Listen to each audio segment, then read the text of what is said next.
Bonjour tout le monde. Bonjour, bienvenue à vous tous. Bienvenue à ce premier webinaire Grande Culture du MAPAC pour l'année 2023. Avec une température comme ce matin, je crois que tout le monde apprécie la formule webinaire, n'est-ce pas? Mon nom est Yvan Fauché, je suis agronome, conseiller en grande culture au MAPAC à la direction régionale de Montérégie-Est. J'aurai le plaisir d'être votre animateur pour ce webinaire. Je serai accompagné de ma collègue et co-animatrice Stéphanie Mathieu, qui est agronome et conseillère en grande culture au MAPAC en Montérégie-Ouest. Bonjour Stéphanie. Bonjour, bon matin. Euh, oui, je tiens également à souligner l'appui de Roxane Vien, conseillère en communication au MAPAC en Montérégie, qui travaille dans l'ombre afin de gérer la plateforme Teams. Les webinaires à grande culture sont organisés par le MAPAC et leur tenue est rendue possible grâce à la collaboration d'Expansion PME. Donc, voici un aperçu du déroulement de l'avant-midi. La première conférence sera présentée par M. Martin Chantigny et portera sur les nouvelles théories de formation de la matière organique, la séquestration du carbone et comment fonctionne la capacité des sols à fournir de l'azote aux cultures. Cette conférence sera suivie d'une courte pause, question de se dégourdir un peu. Par la suite, nous aurons une deuxième conférence à 10h15 présentée par M. Philippe Jetten-Vivant sur des essais d'application d'azote à taux variable utilisant les technologies numériques. Il est prévu que tout se termine à 11 heures. Donc, voici maintenant quelques informations, consignes à suivre pour le bon fonctionnement du webinaire. Vous remarquerez que vos caméras et vos micros sont fermés et pas possible pour vous de les ouvrir. Pour interagir, une zone de clavardage est disponible. Vous trouverez cette option dans le haut de votre écran. Il s'agit d'un symbole de bulle. Selon la version Teams que vous avez, cette fonction peut se nommer chat ou conversation. Vous devez utiliser le clavardage pour poser vos questions à nos conférenciers. Vous ne pourrez pas le faire de vive voix. À la suite de chaque conférence, il y aura une période de questions. À ce moment, ma co-animatrice identifiera les questions qui se trouveront dans le clavardage et les posera aux conférenciers qui répondront à voix haute. Il est possible que nous manquions de temps pour répondre à toutes vos questions. Dans ce cas, vous pouvez écrire vos questions par courriel à l'adresse webinaire-gc, webinaire avec un S, à commercial mapac.gouv.qc.ca. Il est important de spécifier le nom du conférencier à qui vous adressez votre question. Le conférencier ou la conférencière se fera plaisir de répondre plus tard par courriel. Les présentations seront bientôt disponibles, seront enregistrées et bientôt disponibles sur le site web du MAPAC et l'enregistrement du webinaire sur la chaîne YouTube du MAPAC. Pour les agronomes qui nous écoutent, ce webinaire est reconnu par l'Ordre des agronomes pour 1h55 d'activité de formation continue. La preuve d'inscription sur du site lepointdevente.com vous sera utile lors de la saisie dans la plateforme ASIO sur le site de l'OAQ. Donc, maintenant, nous allons passer à notre première conférence. On est très heureux d'accueillir M. Martin Chantigny. Donc, M. Chantigny, si vous voulez ouvrir votre caméra, votre micro. Voilà. Martin Chantigny est chercheur à Agriculture et Agroalimentaire Canada. Il travaille à améliorer les pratiques agricoles afin de maintenir la productivité et la santé des agroécosystèmes dans un contexte de changement climatique. Ces travaux permettent de mieux comprendre comment améliorer la santé des sols et de l'environnement afin d'assurer un accroissement durable de la productivité agricole. Il a dirigé des projets nationaux pour une production laitière canadienne viable et durable et sur le fonctionnement des sols en période hivernale. Il est l'animateur scientifique du Laboratoire vivant du Québec depuis 2019. Donc, le titre de sa conférence ce matin est « Santé des sols, matière organique et fourniture d'azote, mise à jour des connaissances ».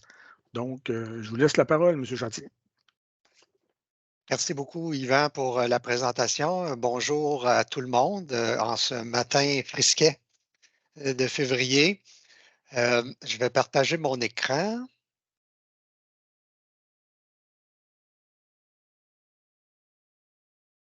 Peut-être juste me confirmer que vous voyez bien à l'écran. C'est bon. C'est bon? OK.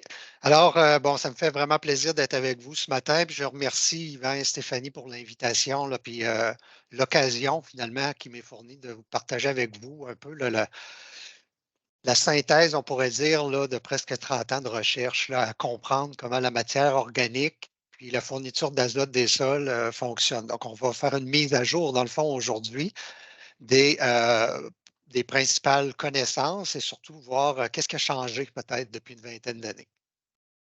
Donc, selon le plan là, que vous voyez à l'écran, on va d'abord parler vraiment strictement de matière organique du sol, mais en le remettant en premier lieu dans un contexte de santé des sols, pour ensuite aller plus spécifiquement dans les rôles que la matière organique joue, les principaux rôles, comment ça se forme, ça se stabilise, ça se perd, la matière organique des sols, pour ouvrir après ça sur les moyens de l'augmenter, mais surtout pour essayer de comprendre, pour répondre à la question, est-ce toujours possible?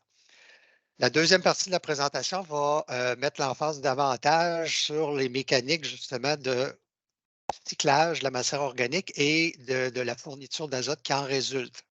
Donc, en lien avec les nouvelles théories, évidemment, les rôles de l'azote, parce que maintenant on sait qu'il y en a plus qu'un. Puis, essayer de voir un peu comment on pourrait mieux prédire la fourniture d'azote par le sol. Donc, mise en contexte, je trouve que c'est toujours bien important quand on a un séminaire comme aujourd'hui qui met l'emphase sur une chose dans les sols, de bien comprendre qu'on ne peut pas négliger tout le reste. C'est-à-dire qu'au niveau de la santé des sols, il y a trois principaux piliers, à savoir la structure ou l'état structurel, l'état physique du sol, la teneur en matière organique dont on va parler abondamment aujourd'hui, puis le niveau d'activité biologique. Tous ces trois piliers-là sont vraiment la base à travailler pour la santé des sols, puis interagissent, chacun des piliers interagit avec les deux autres. Donc, vous voyez sur le schéma qu'il y a des zones de chevauchement là où deux piliers se recouvrent. Par exemple, pour la matière organique, ben, l'activité biologique va permettre de transformer cette matière-là en matière stable dans les sols, puis va aussi jouer sur le niveau de fertilité du sol. La structure du sol et la matière organique ensemble, on va le voir en détail, ça a beaucoup d'influence sur la façon dont l'eau et l'air circulent. Puis, finalement, l'état structurel du sol et le niveau d'activité biologique vont, dans le fond, définir ensemble le type d'habitat dans lequel les racines, les cultures vont s'implanter. Puis, vous voyez au milieu où les trois piliers se chevauchent, qu'on parle vraiment à ce moment-là de santé, résilience, durabilité des systèmes. Donc, ça prend une approche intégrée d'amélioration des trois piliers, même si on va mettre l'emphase sur un de ceux-là aujourd'hui. Donc, les rôles de la matière organique, là, je ne pense pas surprendre personne ce matin en disant que nourrir les cultures et les organismes du sol, c'est un rôle très important de la matière organique. Et puis, il faut quand même savoir que la réserve du sol, c'est la source principale de plusieurs éléments majeurs et mineurs pour les cultures. Et puis, on va parler en particulier de l'azote. Donc, sur le schéma ici, on voit c'est le résultat de plusieurs études que j'ai menées au Québec là, pour des cultures annuelles. En général, la fertilisation, là, les cultures vont utiliser au mieux 50 là, dans les meilleures conditions du fertilisant qui est appliqué. Mais ça peut varier en général entre 10 et 50 selon les conditions de croissance, etc. D'une année à l'autre, ça varie. Mais le sol, lui, fournit toujours au moins 50 de ce que la plante va finir par acquérir au cours de la saison de croissance. Mais il faut aussi mettre un peu en relief le fait que la réserve du sol dans les 30 premiers centimètres, là, c'est 4 à 8 tonnes d'azote à l'hectare. Et puis la fertilisation, elle, en général, là, va apporter, selon la culture, entre 70 et 200 kilos. Donc, on est vraiment à une ordre de grandeur plus élevée avec la réserve du sol. On considère en général qu'il y a 1 à 3 de cette réserve du sol-là qui se minéralise à chaque année. Donc, si on fait le calcul là, rapide, 4 à 8 tonnes fois 1 à 3 ça nous donne une gamme à peu près entre 40 et 240 kilo-hectares d'azote selon l'année, l'état du sol, etc. Deuxième rôle de la matière organique, c'est de permettre à l'eau et à l'air de circuler. On a parlé tout à l'heure dans la mise en contexte et c'est surtout via l'influence de la matière organique sur la structure du sol ou sur le phénomène d'agrégation qui est finalement un arrangement en 3D là, des particules minérales, de la matière organique, des micro-organismes et des racines qui forment des unités résistantes à l'érosion qu'on appelle agrégats. Un sol qui s'agrège, en général, ça va améliorer la circulation de l'eau et de l'air et donc aider beaucoup la croissance des racines et l'activité microbienne en général. Ça va aussi, on va le voir un peu plus loin, aider au niveau de la résilience face au changement climatique, puis spécifiquement aux sécheresses, parce que ça va aider l'eau qui tombe à s'infiltrer. Schématiquement, voici comment ça se passe, le processus d'agrégation. Donc, ici, sur le schéma, vous avez une petite colonie au centre de micro-organismes qui est en dormance. Il n'y a pas de nourriture, tout ça, ça dort, mais c'est entouré, ces petites micro-colonies-là, de particules minérales de sol. Vous amendez votre sol, vous apportez de la matière organique, peu importe la forme, de la matière organique fraîche, évidemment, c'est de la nourriture pour les colonies. Donc, la dormance va être levée et les micro-organismes vont commencer à s'activer pour décomposer tout ça, vont se multiplier. Ce faisant, ils vont sécréter des produits dans le sol qui, dans le fond, ont la fonction principale de les protéger contre la dessiccation quand le sol devient trop sec. Mais autre rôle qu'ils ont, c'est qu'ils sont très riches en sucre et en protéines et ça constitue donc une espèce de gel très collant qui, comme vous le voyez, va diffuser autour de la colonie, aller coller finalement les particules environnantes avec ces produits-là pour constituer, dans le fond, un agrégat qui va être finalement consolidé encore plus par les ifs fongiques et les fines racines des plantes qui vont venir enrober un peu tout ça. Bon, une fois qu'il est formé, l'agrégat, il n'y a pas une durée de vie limitée. Il y a une durée de vie limitée. Ça dépend de la vitesse à laquelle la matière organique va être décomposée. Si jamais il n'y a plus de matière organique, l'agrégat va se désagréger. Donc, ça prend quand même des apports réguliers pour maintenir une bonne agrégation du sol. Ici, dans le schéma, on va montrer un peu quelle est l'action principale du fait d'avoir un sol bien agrégé? Si vous avez un schéma d'un sol qui serait non agrégé ou compacté, on ne voit pas vraiment de structure bien définie. S'il pleut sur ce sol-là, il y a un front d'eau finalement qui va apparaître et puis l'eau va s'infiltrer, mais très peu, un peu en surface, tout ça. Mais comme les pores ne sont pas interconnectés, eh bien, l'eau reste prise, un peu prisonnière en surface, mauvais égouttement comme tel.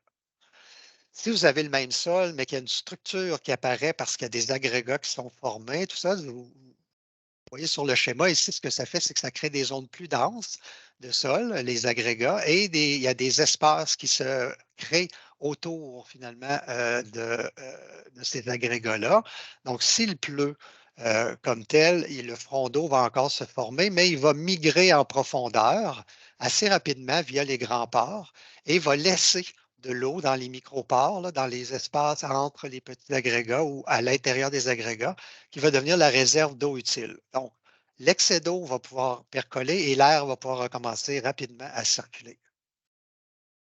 Ici, c'est une image, dans le fond, qui vous donne une idée là, de ce qu'en réalité peuvent avoir l'air des agrégats de sol. Donc, ici, vous avez des pailles de céréales qu'on avait enfouies pendant un mois dans le sol. Au bout d'un mois, on les a retirées, on les a agitées assez vigoureusement. Et puis, vous voyez, il y a quand même du sol, malgré l'agitation, qui reste pris. Donc, beaucoup de petites boules, finalement, de sol. Et puis, ce sont les agrégats. Puis on voit qu'ils adhèrent quand même bien au niveau de la surface du résidu. Ici, c'est une vue microscopique, finalement, d'une racine. Les parties en brun, c'est la racine qui est en décomposition. Donc, c'est une racine morte et il y a des champignons qui sont en train de la décomposer. Et tous les filaments blancs, ce sont les ifs de ce champignon-là comme tel. Et ce que vous pouvez voir, c'est qu'il y a des agrégats qui sont pris dans ce filet-là. Donc, ça vient vous donner une image concrète du schéma là, que je montrais tout à l'heure. Comme je disais, l'effet de l'agrégation a une durée limitée, puis ça dépend beaucoup aussi du type de résidus organiques. Donc, en général, les résidus, plus ils sont verts, plus ils vont provoquer une agrégation marquée rapide. Par contre, la durée de vie va être un peu plus courte. ici, on y va plutôt avec des produits, des fumiers à eau, rapport carbone-azote, des composts, donc quelque chose qui est déjà un peu plus lent à se décomposer, bien, on va avoir un effet moins marqué, mais plus prolongé. Finalement, avec les résidus de récolte, bien, on a un effet assez faible, mais qui peut perdurer là, au-delà de quelques années. Les racines, eux, ont vraiment un rôle aussi particulier au niveau de l'agrégation. C'est surtout un rôle de protection des agrégats comme tels dans les racines. Donc, vous avez une photo ici d'un système racinaire de fléole, en fait, qu'on a agité quand même assez vigoureusement. Puis on voit qu'il y a beaucoup de sol qui reste attaché, prisonnier finalement du réseau racinaire. Donc, les plantes, les racines des plantes, les couverts végétaux amènent une protection contre l'érosion, une meilleure portance en général des sols. Mais il ne faut pas oublier un troisième point, la majorité de nos cultures agricoles établissent aussi des symbioses avec les mycorhizes qui sont des champignons et donc ont aussi une action positive sur l'agrégation du sol.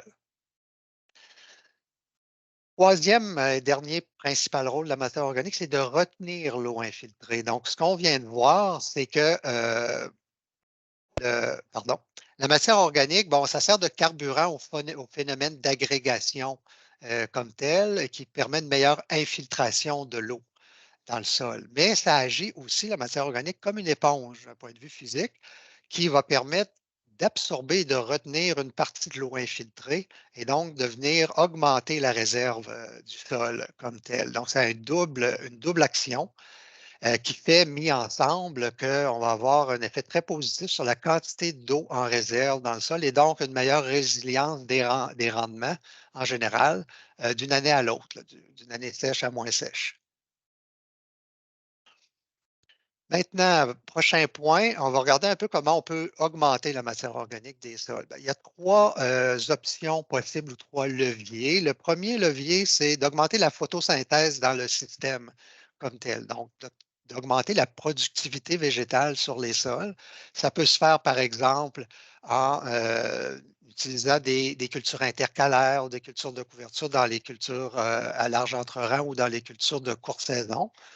Et puis, bien, il y a toutes sortes de moyens d'augmenter la productivité aussi du couvert végétal. Et puis ça, bien, ça va nécessairement augmenter la biomasse produite et surtout la masse de racines produite aussi dans le sol. Et donc, fournir un apport de matière organique additionnel pour le sol. Le deuxième levier, c'est des apports externes comme tels, donc soit de différents résidus ou de fumier, de compost, tout ce qui entre à la ferme finalement comme amendement des sols. Et le troisième levier, lui, c'est plus un levier des actions qu'on peut prendre pour ralentir le taux de décomposition de la matière organique et donc son retour sous forme de CO2 dans l'atmosphère. On va voir de façon un peu plus concrète des exemples ici. Vous avez sur le graphique des exemples pour différentes pratiques. Vous avez la liste des pratiques là, sur l'axe des Y à gauche. Puis les barres ici vertes qui montrent un peu le potentiel de gain de carbone attendu de chacune des pratiques en tonnes par hectare par année pour les premières années là, de mise en place de la pratique. Ce qu'on peut noter, c'est qu'il y en a quand même deux ici qui se démarquent vraiment des trois suivants et puis qui touchent principalement le premier levier, celui de la photosynthèse. Donc, on voit que c'est probablement le levier le plus efficace comme tel pour augmenter la matière organique des sols.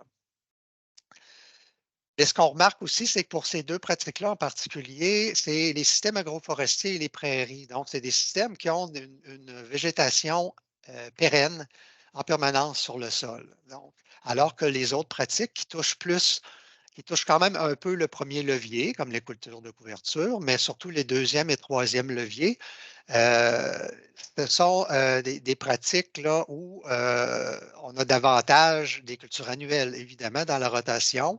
Et puis, donc, on voit là, que l'effet est moins marqué. C'est important à retenir pour la suite.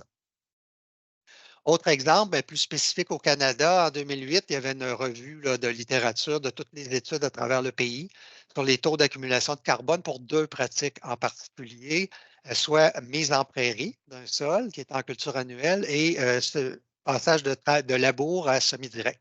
Puis vous voyez très bien encore ici la différence dans les taux de gain de carbone à l'hectare par année attendu pour chacune des pratiques, là. Ça peut être de 3 à 4 fois plus important pour la mise en prairie par rapport au semi-direct. Donc, les pratiques ne sont pas toutes égales. Pourquoi est-ce que les plantes pérennes sont si efficaces à faire augmenter la matière organique dans les sols par rapport aux cultures annuelles? Bien, d'abord, elles offrent une protection continue contre l'érosion, hein. Le couvert végétal est en permanence là. Donc, pas d'érosion, dit moins de perte de matière organique, évidemment. Puis, surtout, ces systèmes de culture-là vont maximiser l'entrée de carbone ou de matière organique dans le sol via le système racinaire, parce que les plantes vivaces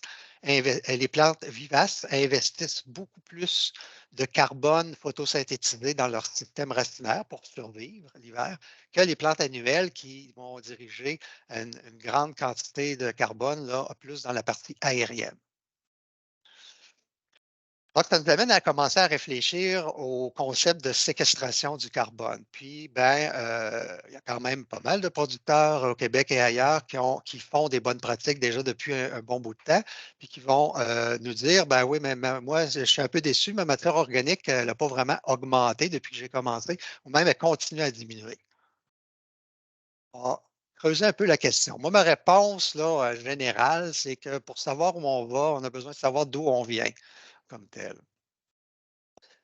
L'évolution du taux de matière organique dans le sol dépend aussi des pratiques passées. C'est souvent ça qu'on a tendance un peu à oublier, c'est que nos pratiques passées nous ont laissé une certaine quantité de matière organique qu'on pourrait qualifier de matière organique héritée. Ça peut prendre une combinaison de bonnes pratiques pour compenser la perte de matière organique héritée selon qu'est-ce qui s'est passé auparavant. On va le voir plus en détail là, dans les prochaines diapos. Par exemple, de faire des cultures de couverture et de ne plus travailler le sol et diversifier la rotation de culture comme telle pour réussir à compenser les pertes de matière organique héritée. On va voir pourquoi un petit peu plus loin. Et puis donc, il faut réfléchir à la séquestration de carbone dans certaines situations comme les bonnes pratiques, comme un moyen de préserver la matière organique héritée plutôt que de continuer d'augmenter cette matière organique-là dans le sol.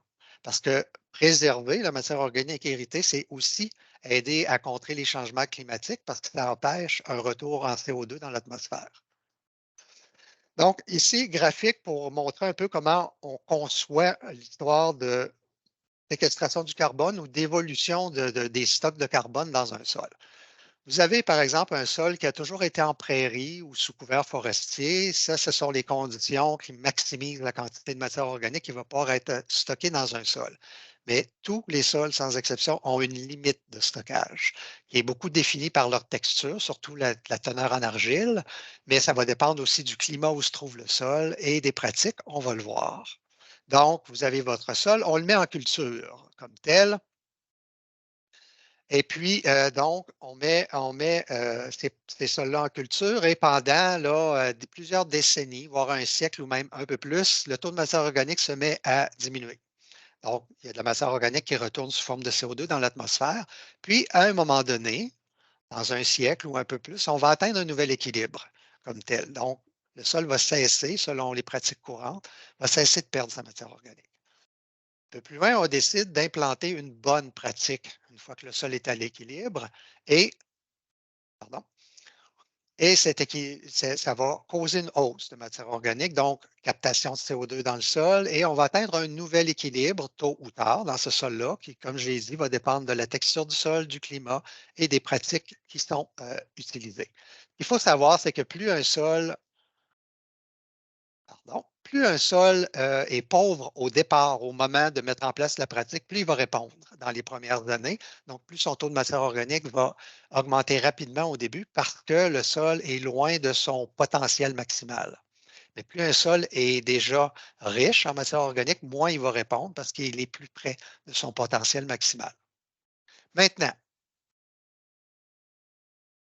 revenons au cas peut-être un peu plus spécifique là, du Québec pour voir qu'est-ce qui arrive. On a justement les histoires de matière organique héritée dont j'ai parlé.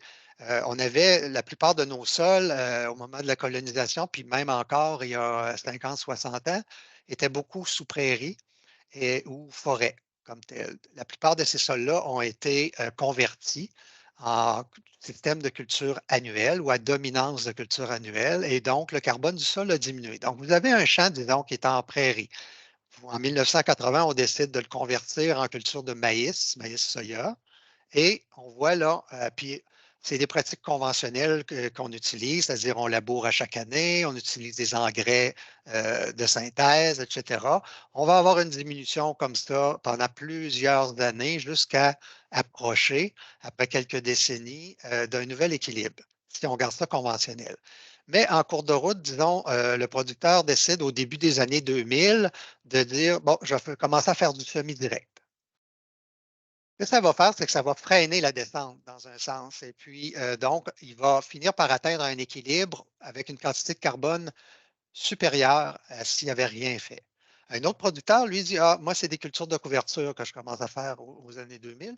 C'est une pratique qui est jugée un peu meilleure pour amener du carbone dans le sol. Donc, lui va atteindre un niveau un peu plus élevé encore que le premier producteur. Un troisième, lui, dit, bon, ben, moi, je fais du semi-direct et des cultures de couverture. Ben, c'est, on pourrait dire, plus ou moins additif comme tel. Et lui va donc freiner encore plus la descente par rapport au conventionnel. Donc, c'est un peu la situation en ce moment au Québec. On est encore dans une dynamique qui n'a pas atteint son équilibre, une dynamique baissière comme telle, mais le fait d'implanter des bonnes pratiques, il ne faut pas voir ça négativement si ça baisse encore, c'est que ça va empêcher d'aller trop bas. On va préserver la matière organique et comme telle, c'est une contribution là, à la résilience et c'est une contribution à protéger contre les changements climatiques. Nouvelle section maintenant, on va rentrer dans les détails un peu plus scientifiques, on va dire, de formation de la matière organique. Il y a eu beaucoup de changements dans les 20 à 30 dernières années sur nos connaissances à propos de quoi est faite la matière organique des sols, de quoi elle est composée, tout ça. Puis c'est venu bouleverser complètement les concepts à la base là, de notre compréhension de comment de la matière organique stable dans un sol apparaît, sous quelles conditions. Dans le guide actuel du CRAAC, à la page 58, il est indiqué qu'une matière organique à teneur élevée en lignine ou à rapport carbone-azote supérieur à 30, donc on pense souvent à des résidus de récolte, par exemple, matures, favorise la formation d'humus. Donc, ça, c'est notre compréhension traditionnelle, je dirais, là, comme telle, qui est appelée à changer. Voici pourquoi. Début des années 2000, sont apparus des instruments qui nous ont permis d'étudier la nature de la matière organique sans avoir recours à des extraits chimiques, au NaOH, au HCl, tout ça, comme, comme dans le cas de la théorie des acides humiques, de l'humus. Ces méthodes-là sont non destructives. En fait, ce sont des appareils qui sont utilisés au niveau médical, les IRM, les scans, etc. Maintenant, les rayons X, on peut passer des colonnes de sol intactes avec ces produits-là et trouver un peu de quoi est composée la matière organique. Ce qu'on a trouvé, en fait, a complètement changé notre vision des choses, puis nous amène vers une théorie maintenant où ce sont les produits les plus labiles, donc les produits verts, des résidus verts. On pense aux engrais verts, au compost, au fumier, qui génèrent plus de matière organique stable. Puis ici, je l'ai souligné, c'est qu'on ne parle plus d'humus, on parle de matière organique stable comme telle. Puis il y a d'autres études qui sont allées encore un peu plus loin pour découvrir que les produits riches en protéines microbiennes, qu'on pourrait appeler moi j'appelle ça des résidus évolués, mais on pense au fumier, au compost où des micro-organismes sont présents et ont commencé à dégrader de la matière organique et à la convertir en produits microbiens, dont les protéines, favorisent la formation de matière organique stable. Donc, qui vivrait comme tel là-dedans? Mon avis personnel, c'est que ce sont les deux dernières lignes qui sont la vérité. On va voir un peu pourquoi. Donc, ce que nous dit la théorie traditionnelle de l'humification, c'est que ce sont les résidus végétaux, la partie ligneuse, qui est très difficile ou longue à décomposer, qui forment des acides humiques et donc l'humus. Donc, ça veut dire qu'on a des résidus de culture matures. Ici, par exemple, une paille de céréales avec un C sur N de 80, disons. Ces résidus-là sont laissés au sol et là, les micro-organismes vont commencer à le décomposer, vont se multiplier comme tel et laisseraient la portion lignine du résidu initial qui, dans le sol, va évoluer un peu au hasard dans la solution du sol, au hasard de réactions chimiques qui mènent à la formation d'humus, donc d'acide humique, qu'on considère la matière organique stable. Ça, c'est désuet, cette théorie-là. Maintenant, comme ce qu'on réalise, c'est que des résidus verts comme des fumiers, des engrais verts, seraient dans le fond une source pour les micro-organismes pour se multiplier. Et ce sont les produits microbiens qui vont résulter de cette transformation-là, qui vont former des complexes organo-minéraux avec des argiles, surtout dans le sol. Donc, on a du fumier qui arrive ou des engrais verts qui sont sur le sol. On applique tout ça, ça se décompose, les micro-organismes s'en nourrissent, se multiplient et commencent à sécréter des produits microbiens dans le sol ou lorsque les cellules meurent, les cellules microbiennes libèrent toutes sortes de produits microbiens comme tels qui vont réagir avec les argiles pour former des complexes organominéraux. Donc, c'est ce qui remplace le terme humus comme tel. Et c'est sous cette forme-là que la matière organique se stabiliserait. Donc, ce ne serait pas parce que chimiquement, c'est des acides humiques indécomposables par les micro-organismes, c'est plutôt qu'ils seraient protégés par une couche d'argile qui constitue un peu un bouclier, dans le fond, qui ralentit leur décomposition. Donc, c'est un peu la même chose que le phénomène d'agrégation dont on a parlé tout à l'heure.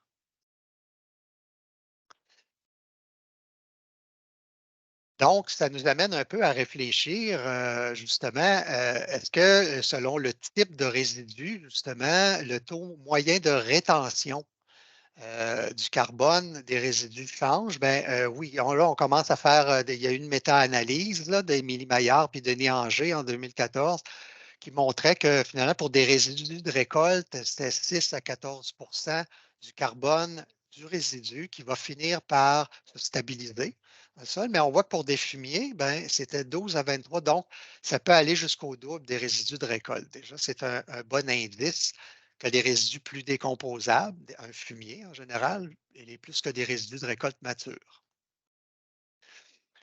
Puis, ce qui arrive aussi, c'est que ce schéma-là montre de façon générale que le gros des études de décomposition de matière organique qu'on voit dans la littérature dure généralement quelques jours à quelques semaines, voire quelques mois, mais rarement des années. Puis en conditions de champ, encore plus rare.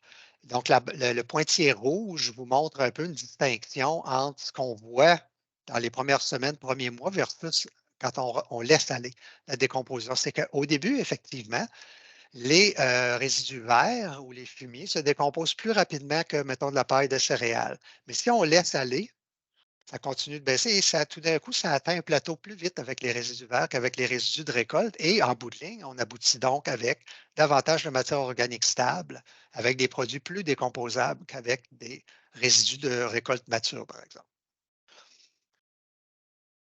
Puis, il y a une autre raison aussi à ça, c'est les racines vivantes. Bon, j'ai écrit, c'est le summum. C'est le summum pour un couvert végétal vivant en permanence pour injecter du carbone dans le sol. On l'a vu, hein, les prairies, l'agroforesterie, c'est très important. Il y a vraiment une revue de littérature mondiale qui est sortie en 2017 qui a montré, là, avec toutes les études qui avaient été faites là-dessus, qu'en moyenne, les parties aériennes, on parle ici, les parties aériennes matures, hein, donc des résidus de récolte matures, pas des résidus verts. Là.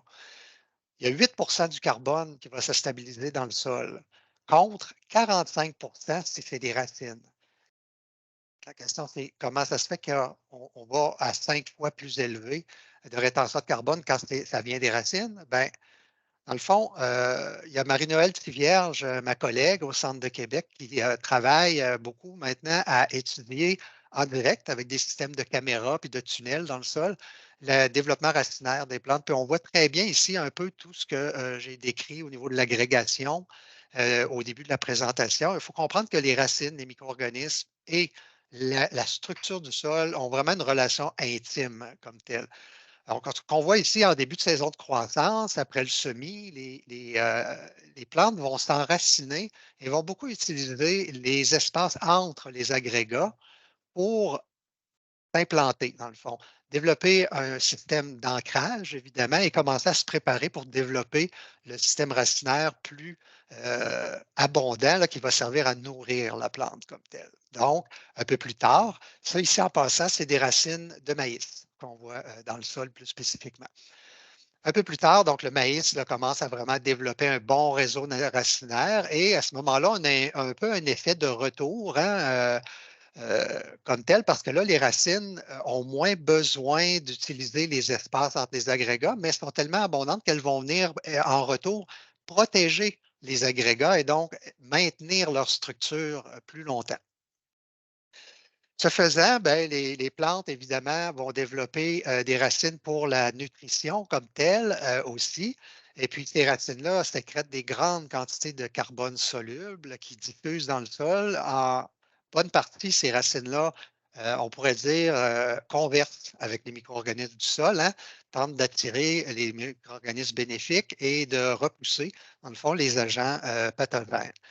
Mais avec tout ce développement racinaire-là, ben, il y a vraiment une grande proximité des racines avec le sol qui se développe. Et puis, dernière photo ici, on voit une racine de maïs et tous les filaments que vous voyez ici, ce sont des mycorhizes qui ont colonisé la racine. Donc, ça vient augmenter de façon exponentielle le réseau de filaments, on pourrait dire, qui consolide la structure du sol. Et évidemment, ben, c'est des grands bénéfices pour la plante, les mycorhizes comme telles, pour l'accumulation de carbone. Et c'est du carbone qui va. Vous voyez, c'est très, très intime comme relation. Donc, il n'y a pas de mode d'incorporation de résidus aériens, de résidus récoltes, qui pourrait parvenir à une incorporation aussi intime avec le sol là, entre les résidus. Donc, ça explique en bonne partie qu'on passe de 8 à 45 du carbone qui est retenu dans le sol lorsque ça provient des racines. Dernier point de la présentation, aujourd'hui, on va parler justement de la relation maintenant de la matière organique des sols en lien avec l'accumulation et la fourniture d'azote. Moi, j'ai travaillé toute ma carrière à comprendre comment l'azote des résidus organiques qu'on amène au sol, mais aussi de la réserve du sol fonctionne. C'est quand même pas encore facile. Et puis, quand je parle d'azote, ben, je mets toujours cette citation-là d'Emmanuel Kant, qui est un philosophe allemand, qui disait on mesure l'intelligence d'un individu à la quantité d'incertitude qu'il est capable de supporter. Ben, j'ai toujours trouvé que ça s'appliquait bien à l'agriculture en général, que ça s'appliquait bien aux producteurs, aux conseillers agricoles, aux agronomes, parce que ces gens-là, vous avez tous, on a tous, on fait face quotidiennement à un paquet d'incertitudes. On essaye d'y voir plus clair, on essaie de gérer les risques, tout ça. Donc, cette citation-là, c'est surtout pour vous rendre hommage, dans le fond, les conseillers et les producteurs. Puis, on peut comprendre, quand on voit ce schéma-là, je n'irai pas dans le détail, on peut comprendre pourquoi l'azote est un peu difficile à cerner dans les sols. Ça, c'est le cycle interne de l'azote dans le sol. Vous voyez qu'il prend différentes formes au cours de son cycle. Les flèches en noir montrent les liens entre les différentes formes comme telles et les flèches en rouge, elles, montrent surtout les voies de perte. Donc, on voit que pour plusieurs formes que l'azote prend au cours de son cycle, il y a des voies de perte. Donc, c'est un élément crucial, évidemment, pour la nutrition des cultures, mais qui est extrêmement difficile à gérer comme tel. Donc, on va revenir au rôle et fonctions, mais au lieu de la matière organique, plus spécifiquement de l'azote dans le sol. Évidemment, nourrir les cultures. Hein? On fertilise chaque année les cultures avec de l'azote pour qu'elles poussent mieux, pour les nourrir. Mais maintenant, avec les nouvelles théories de la matière organique des sols qu'on vient de voir, là, on perçoit un deuxième rôle comme tel de l'azote qui serait aussi nécessaire à stabiliser le carbone dans les complexes organominéraux. Donc, vous avez un schéma ici d'un complexe organominéral. Vous avez une argile. En général, les argiles sont chargées, ont des sites négatifs comme tels. Et les produits riches en carbone, en général, ont des groupements fonctionnels, là, carboxyle, hydroxyle, qui offrent aussi une charge négative. Puis, si vous vous rappelez de vos cours au secondaire, ben, on sait que des charges, des produits de même charge se repoussent et ne s'attirent pas. Alors, qu'est-ce qui peut servir de pont, on pourrait dire, entre les deux? Ben, les protéines comme telles, parce que les protéines, elles, ont des groupements aminés comme tels qui sont dans le sol, sont chargés positivement, donc peuvent faire le pont entre les deux. On pourrait dire le jambon dans le sandwich. Ça nous amène donc à la fameuse question, y aurait-il deux types d'azote dans le sol et est-ce que ces deux types d'azote-là pourraient être localisés dans des fractions distinctes de la matière organique du sol? Du moins, c'est les questions que nous, on s'est posées dans mon équipe de recherche. Puis, on a commencé à avoir des éléments de réponse là, au début des années 2010. Ça, c'est une étude menée dans le cadre du doctorat de Judith Miraneza, qui avait fait son doctorat avec moi-même et Adrien Desgamiers. Où on avait des parcelles où depuis 25 ans, il y avait différents systèmes de culture qui étaient comparés. Donc, on avait toujours gardé les mêmes systèmes pendant 25 ans. Le système de référence, c'était une rotation d'annuel, hein, donc blé, maïs, soya. Des fois, il y avait des espèces qui venaient pour des 25 ans de temps en temps s'ajouter, et de l'engrais minéral. Donc, vraiment un système de production conventionnel. Le deuxième système, c'était la même rotation, mais une portion de l'engrais minéral requis était remplacée par une vingtaine de tonnes hectares de fumier de bovin à chaque année. Puis le troisième système, lui, était une rotation d'annuel, mais aussi où on avait intercalé une phase de 2 années de prairie sur une rotation de 5 ans. Donc, 3 années d'annuel, 2 années de prairie. L'engrais minéral selon les besoins, sauf qu'une portion, encore une fois, était remplacée par 20 tonnes hectares de fumier de bovin. Alors, après 25 ans, ce qu'on a remarqué au niveau de la réserve totale du sol, c'est qu'il y avait 20 de plus d'azote dans le système où on remplaçait une portion de l'engrais minéral avec du fumier, mais on gardait la rotation strictement d'annuel par rapport à notre traitement référence. Et si en plus on incluait une prairie dans le système, bien là, c'était 50 de plus d'azote. Mais on a utilisé des techniques de marquage à l'azote 15 de notre azote pour essayer de comprendre l'azote du sol, la fourniture d'azote par le sol pour le maïs cette année-là, comment elle fonctionnait. Puis ce qu'on s'est rendu compte, c'est que la contribution du sol était plus que proportionnelle à l'augmentation de la réserve du sol. Ça veut dire que le 20 ou le 50 de plus d'azote était comme plus disponible que beaucoup plus disponible que la réserve initiale d'azote du sol. Alors, tout de suite, ça nous a mis la puce à l'oreille. Qu'est-ce qui arrive? Comment ça se fait que le fait d'augmenter de 50 la réserve du sol, ça quadruple l'arrière-effet du système? Puis, la quantité, ça ici, les barres bleues, c'est vraiment la quantité d'azote que le maïs avait prélevé dans ces parcelles-là. Donc, ce n'est pas la quantité d'azote minéralisée, c'était probablement encore plus élevé que ça. Donc, on a continué nos recherches dans le cadre du doctorat d'Émilie Maillard à ce moment-là, où Émilie a utilisé une approche de fractionnement de la matière organique dans le sol pour arriver à différentes fractions. Puis, à étudier un peu combien il y a de carbone et d'azote dans chacune de ces différentes fractions-là. C'était dans des systèmes où on comparait des systèmes de production strictement avec lisier de bovins versus engrais minéraux à différentes doses. Donc, c'était ça la comparaison. Et ce qu'on s'est rendu compte, c'est que dans les systèmes avec fumier, il y avait une accumulation très importante de carbone dans la fraction lourde grossière. Donc, c'est un peu technique. Si vous avez des questions là-dessus, je pourrais les détailler un peu plus là, lors de la période de questions. On a regardé, est-ce que ça serait pareil pour l'azote? Et oui, pour l'azote, c'est pareil. Donc, les deux, carbone et azote, avaient montré une augmentation marquée dans les systèmes avec fumier, beaucoup plus marquée que dans les systèmes avec engrais minéral. Donc, encore là, un autre indice qui nous mettait sur une piste, peut-être qu'il y a une fraction de la matière organique, en particulier peut-être, où vont se loger le carbone et l'azote. Puis donc, on a continué cette fois-ci avec Marie-Élise Sanson qui a fait son doctorat avec moi également, justement sur l'effet des pratiques, de diverses pratiques de travail du sol, de gestion des résidus de récolte, de fumier, d'engrais minéraux, sur l'évolution des stocks de carbone et d'azote.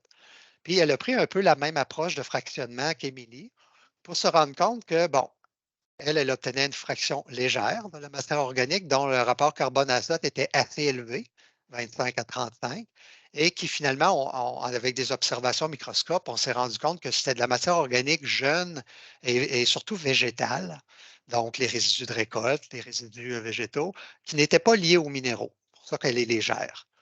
Une fraction lourde, fine, qui, elle, a un C sur N beaucoup plus bas, inférieur à 13 dans le cas des études qu'on a fait, qui contient 90 de la matière organique du sol, donc c'est vraiment un gros réservoir de matière organique et d'azote, mais qu'on a qualifié de séquestré. Je vais expliquer pourquoi un peu plus loin.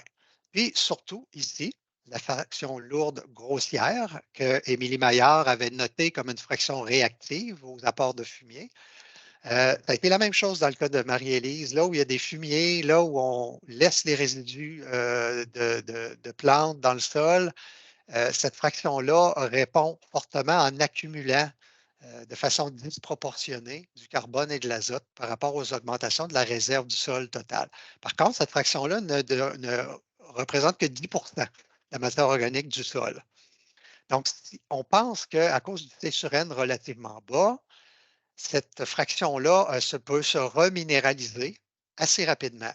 Par contre, comme c'est un petit compartiment de la matière organique, ben, c'est quand même cohérent avec les mesures qui nous amènent à dire qu'annuellement, on considère que 1 à 3 de la réserve d'azote du sol se minéralise par année. Parce que même si la fraction lourde grossière se minéralise beaucoup, il reste que c'est dans l'ordre de maximum 10 mais on sait que ce ne sera pas une minéralisation totale.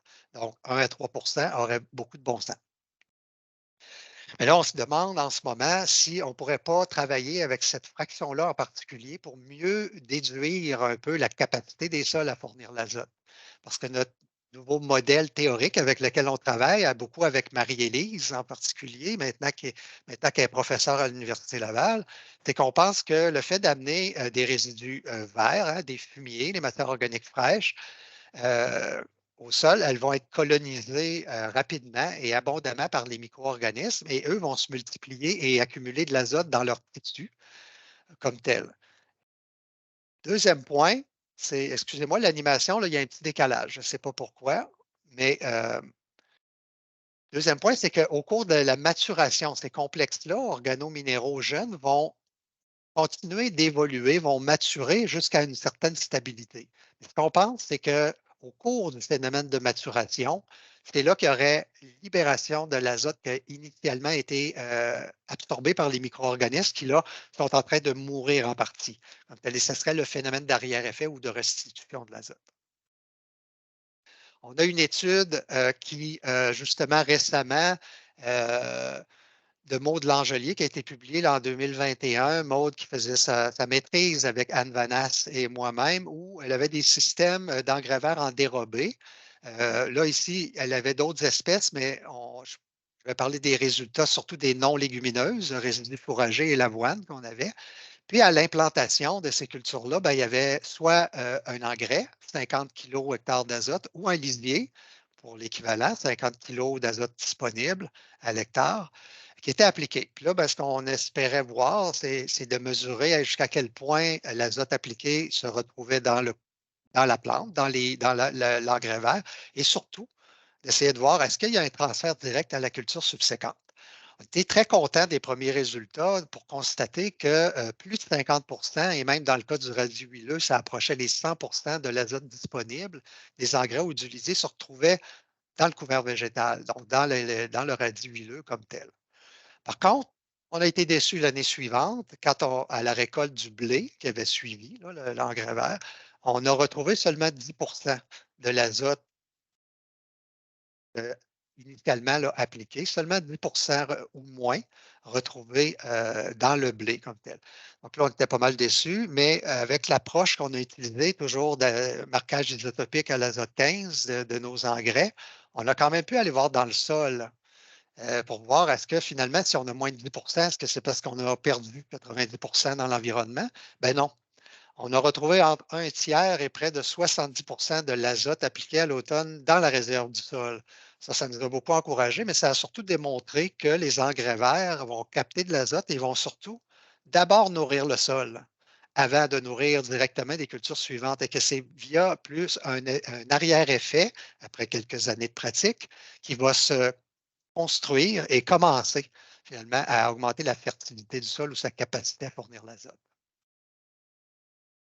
Donc, évidemment, pour la valeur fertilisante des engrais verts, il y a le nouveau guide du CRAAC, là, qui est un excellent manuel à consulter, mais on a besoin quand même davantage de recherche, d'essais à long terme, justement, pour mieux comprendre ce phénomène d'arrière-effet-là et surtout pour mieux le caractériser en termes de combien d'unités d'azote, après quelques années, on peut s'attendre selon le type de sol et la culture.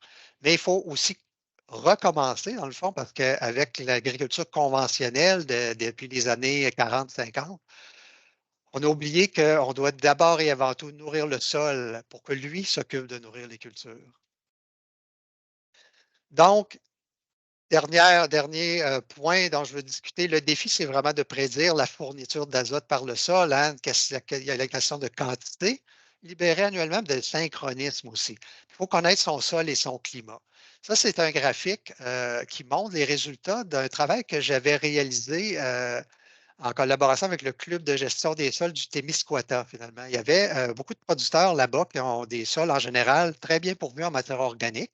Il y avait des champs entre 3 et 10 de matière organique, puis qui disaient ben, je ne comprends pas, je suis obligé quand même de fertiliser, sinon mes céréales, je n'ai pas de rendement. Donc, on s'est demandé, ben là, est-ce que nos histoires de libération d'azote en fonction du taux de matière organique sont complètement fausses? Donc, on a décidé de prendre une approche de mesure de la minéralisation directement au champ chez les producteurs pendant 2 saisons. On faisait une mesure par mois entre le mois de mai et le mois de novembre. Donc, sur 2 années dans différents champs. Puis ça, ce que vous voyez un peu, c'est les moyennes, les valeurs moyennes. Et donc, on avait des champs témoins qui ne recevaient pas d'azote. Et donc, ça montrait un peu la capacité du sol à minéraliser de l'azote. Ou dans les mêmes champs, on avait des grandes parcelles où on avait un fumier appliqué à l'automne. Puis il y a une troisième parcelle où on avait la pratique actuelle qui était fumier à l'automne plus engrais minéraux au printemps pour y arriver. Ce que vous voyez, là, on a été très surpris, en fait, par le moment où le gros de la minéralisation d'azote arrive, c'est-à-dire que les plus grosses périodes étaient entre le mois d'août et le mois de septembre. Ça nous a complètement désarçonnés et ça nous a montré qu'on comprenait quand même mal les moments chauds, on pourrait dire, de minéralisation de l'azote dans les sols. Mais ça a quand même amené un contexte qui nous aidait à pouvoir proposer finalement des pratiques modifiées pour essayer de tirer profit quand même de cette minéralisation d'azote-là. Parce que 50 à 60 de la minéralisation annuelle était entre août et octobre. Donc, on va proposer évidemment là, aux producteurs à savoir est-ce que ça augmente. Bien, les cultures de couverture, les céréales d'automne, pour aller capter cet azote-là dans le but d'essayer de l'amener au printemps suivant, quand les résidus vont se minéraliser, ça pourrait être une solution. C'est en cours d'évaluation. Donc, en résumé, la matière organique, la formation, on parle plutôt de complexes organominéraux qui sont créés grâce à des produits microbiens qui se collent aux argiles. L'azote joue un rôle pas seulement de nutrition, mais aussi dans la stabilisation ou la séquestration du carbone dans les sols. Augmenter la matière organique, ce n'est pas toujours facile ou possible. Il faut surtout, dans ces cas-là, chercher à avoir des pratiques qui nous permettent de protéger la matière organique héritée. Pour l'azote du sol, c'est la source principale, la réserve du sol pour les cultures. Ça demeure un défi pour l'instant encore de prédire comment le sol va en libérer. Je pense que peut-être l'approche qu'on a utilisée au Témiscouata pourrait être utilisée de façon élargie au Québec pour mieux comprendre comment la minéralisation se passe dans différentes régions agricoles. Et puis, les amendements, on devrait commencer là, à réfléchir que c'est pour nourrir le sol. Puis que le sol, lui, si on réussit à retenir l'azote et le carbone dans le sol, le sol se chargera de bien nourrir les cultures comme telles.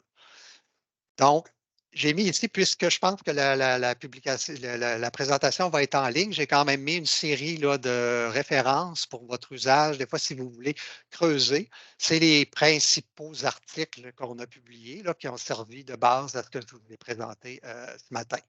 Donc, si vous avez des questions, ça va me faire plaisir d'y répondre. Merci. Oui, bon, merci beaucoup, Martin. C'est vraiment intéressant comme présentation. On s'excuse, hein, je pense que dans le chat, il y a eu quelques petits bugs là, au niveau des personnes. Il y a peut-être eu des mélanges. Là. Je pense qu'il y a un petit bug Teams. On s'excuse pour ça. Donc, Stéphanie, on est prêt pour les questions?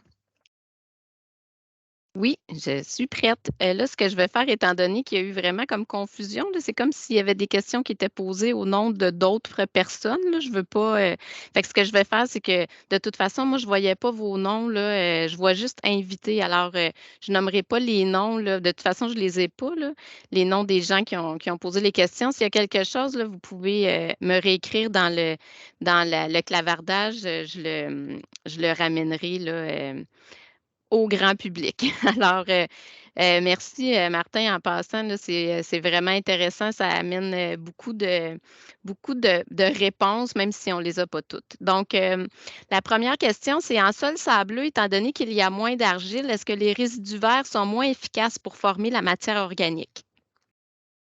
La question, la réponse, en fait, puis c'est vraiment une bonne question, effectivement. C'est plus difficile de hausser la matière organique dans un sol qui contient peu d'argile que dans un sol qui contient beaucoup d'argile, donc les sols lourds.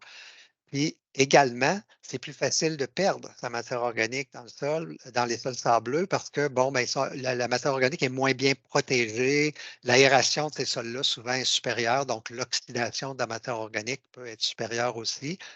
Ça ne veut pas dire de ne pas travailler avec des bonnes pratiques, parce qu'il reste qu'il faut comparer les sols sableux à eux-mêmes, je dirais. Il ne faut pas tenter par des pratiques de s'approcher de ce que des sols lourds pourraient montrer comme augmentation de matière organique là, par rapport à des sols sableux pour la même pratique. Parfait. Merci. L'autre question, est-ce que la méthode de calcul du bilan humique telle que décrit dans le guide du CRAC est toujours utile? Bien, il faudrait comparer parce que ce qui arrive, c'est que là, au lieu de parler de coefficient isohumique, dans ma présentation, j'ai parlé de rétention de carbone, hein, donc le pourcentage de ce qui arrive au sol sous forme des différents résidus. C'est combien de pourcents du carbone qu'il y a dans ces résidus-là qui va demeurer, qui va être retenu dans le sol. Mais en réalité, il faudrait juste voir est-ce que ces coefficients-là correspondent à peu près au, par exemple, 8 de carbone pour les résidus matures de récolte, 45 pour la portion racine. Il y a des modèles qui commencent à tenir compte de ça pour faire un peu des estimations. Yvan a une très bonne présentation là, sur les pailles au champ, là, justement, que j'ai vu là, il y a 2 jours, où il utilise un des modèles qui n'est pas parfait encore. Les modèles ne sont jamais plus parfaits que l'état de nos connaissances qui ont servi à les construire, hein, mais ils sont perfectibles. Donc, comme tel, ça va venir, mais c'est ça, l'histoire que les racines, c'est très important, on a très peu de données sur le taux de rétention de carbone des engrais verts, la partie aérienne. Ça, je pense qu'il va vraiment falloir travailler là-dessus. Là. C'est un peu la pièce manquante pour l'instant, puisque pour des résidus, pour des fumiers, on commence à avoir une bonne idée, les racines aussi. Donc, compléter le tableau, là, la partie aérienne.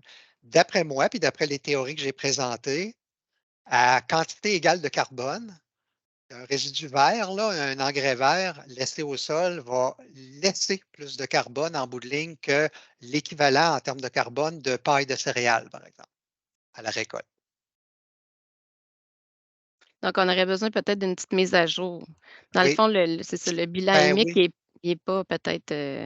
il n'est peut-être pas aussi juste là, qu'on pense, mais ça se peut que les coefficients soient similaires. À ce Ouais. moment-là, c'est juste notre compréhension de la forme de matière organique qu'il y a dans le Mhm. sol là, Mais qui change. l'exercice, pour toi, est intéressant à faire.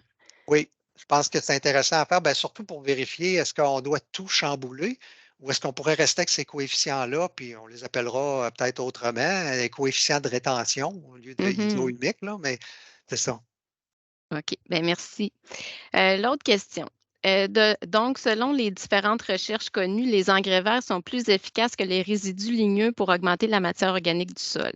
Oui, c'est ça. C'est justement ce que je viens de dire là, à la fin de ma réponse Oui, précédente. oui, oui, oui. Ça. On va poursuivre. Où avez-vous trouvé les résultats de recherche qui supportent la notion que les engrais verts amènent plus de matière organique au sol que les résidus de culture? Oui, bien, la notion, elle vient surtout, en fait, de recherches que nous, on a fait. Là, j'ai présenté les résultats de Maude Langelier, j'ai présenté les résultats de Marie-Élise Sanson, tout ça, surtout avec des fumiers, évidemment. Mais par exemple, dans l'étude de Maude Langelier, on voit à quel point là, on peut avoir entre 1 tiers et 2 tiers de l'azote de ces cultures-là qui se retrouvent dans le sol 1 an après, comme tel. Donc, ça amène énormément là, de carbone aussi, en plus de l'azote. Euh, pour les engrais verts, ben, c'est ça, là, il y a un peu moins de données que pour les fumiers, mais à mon sens, c'est le même genre de produits. C'est des produits qui sont facilement décomposables si on les compare à des résidus de récolte mature. À la base, là, la théorie comme telle que des résidus plus verts laissent plus de carbone que les résidus plus matures, c'est l'article de Cotruffaut et collaborateurs publié en 2013. Ils ont continué là, à publier leur modèle et même maintenant, il y a un modèle mathématique comme tel là, en évolution. Puis Marie-Élise Sanson et moi-même, on est en train de collaborer avec cette équipe-là pour le rendre applicable au système agricole canadien.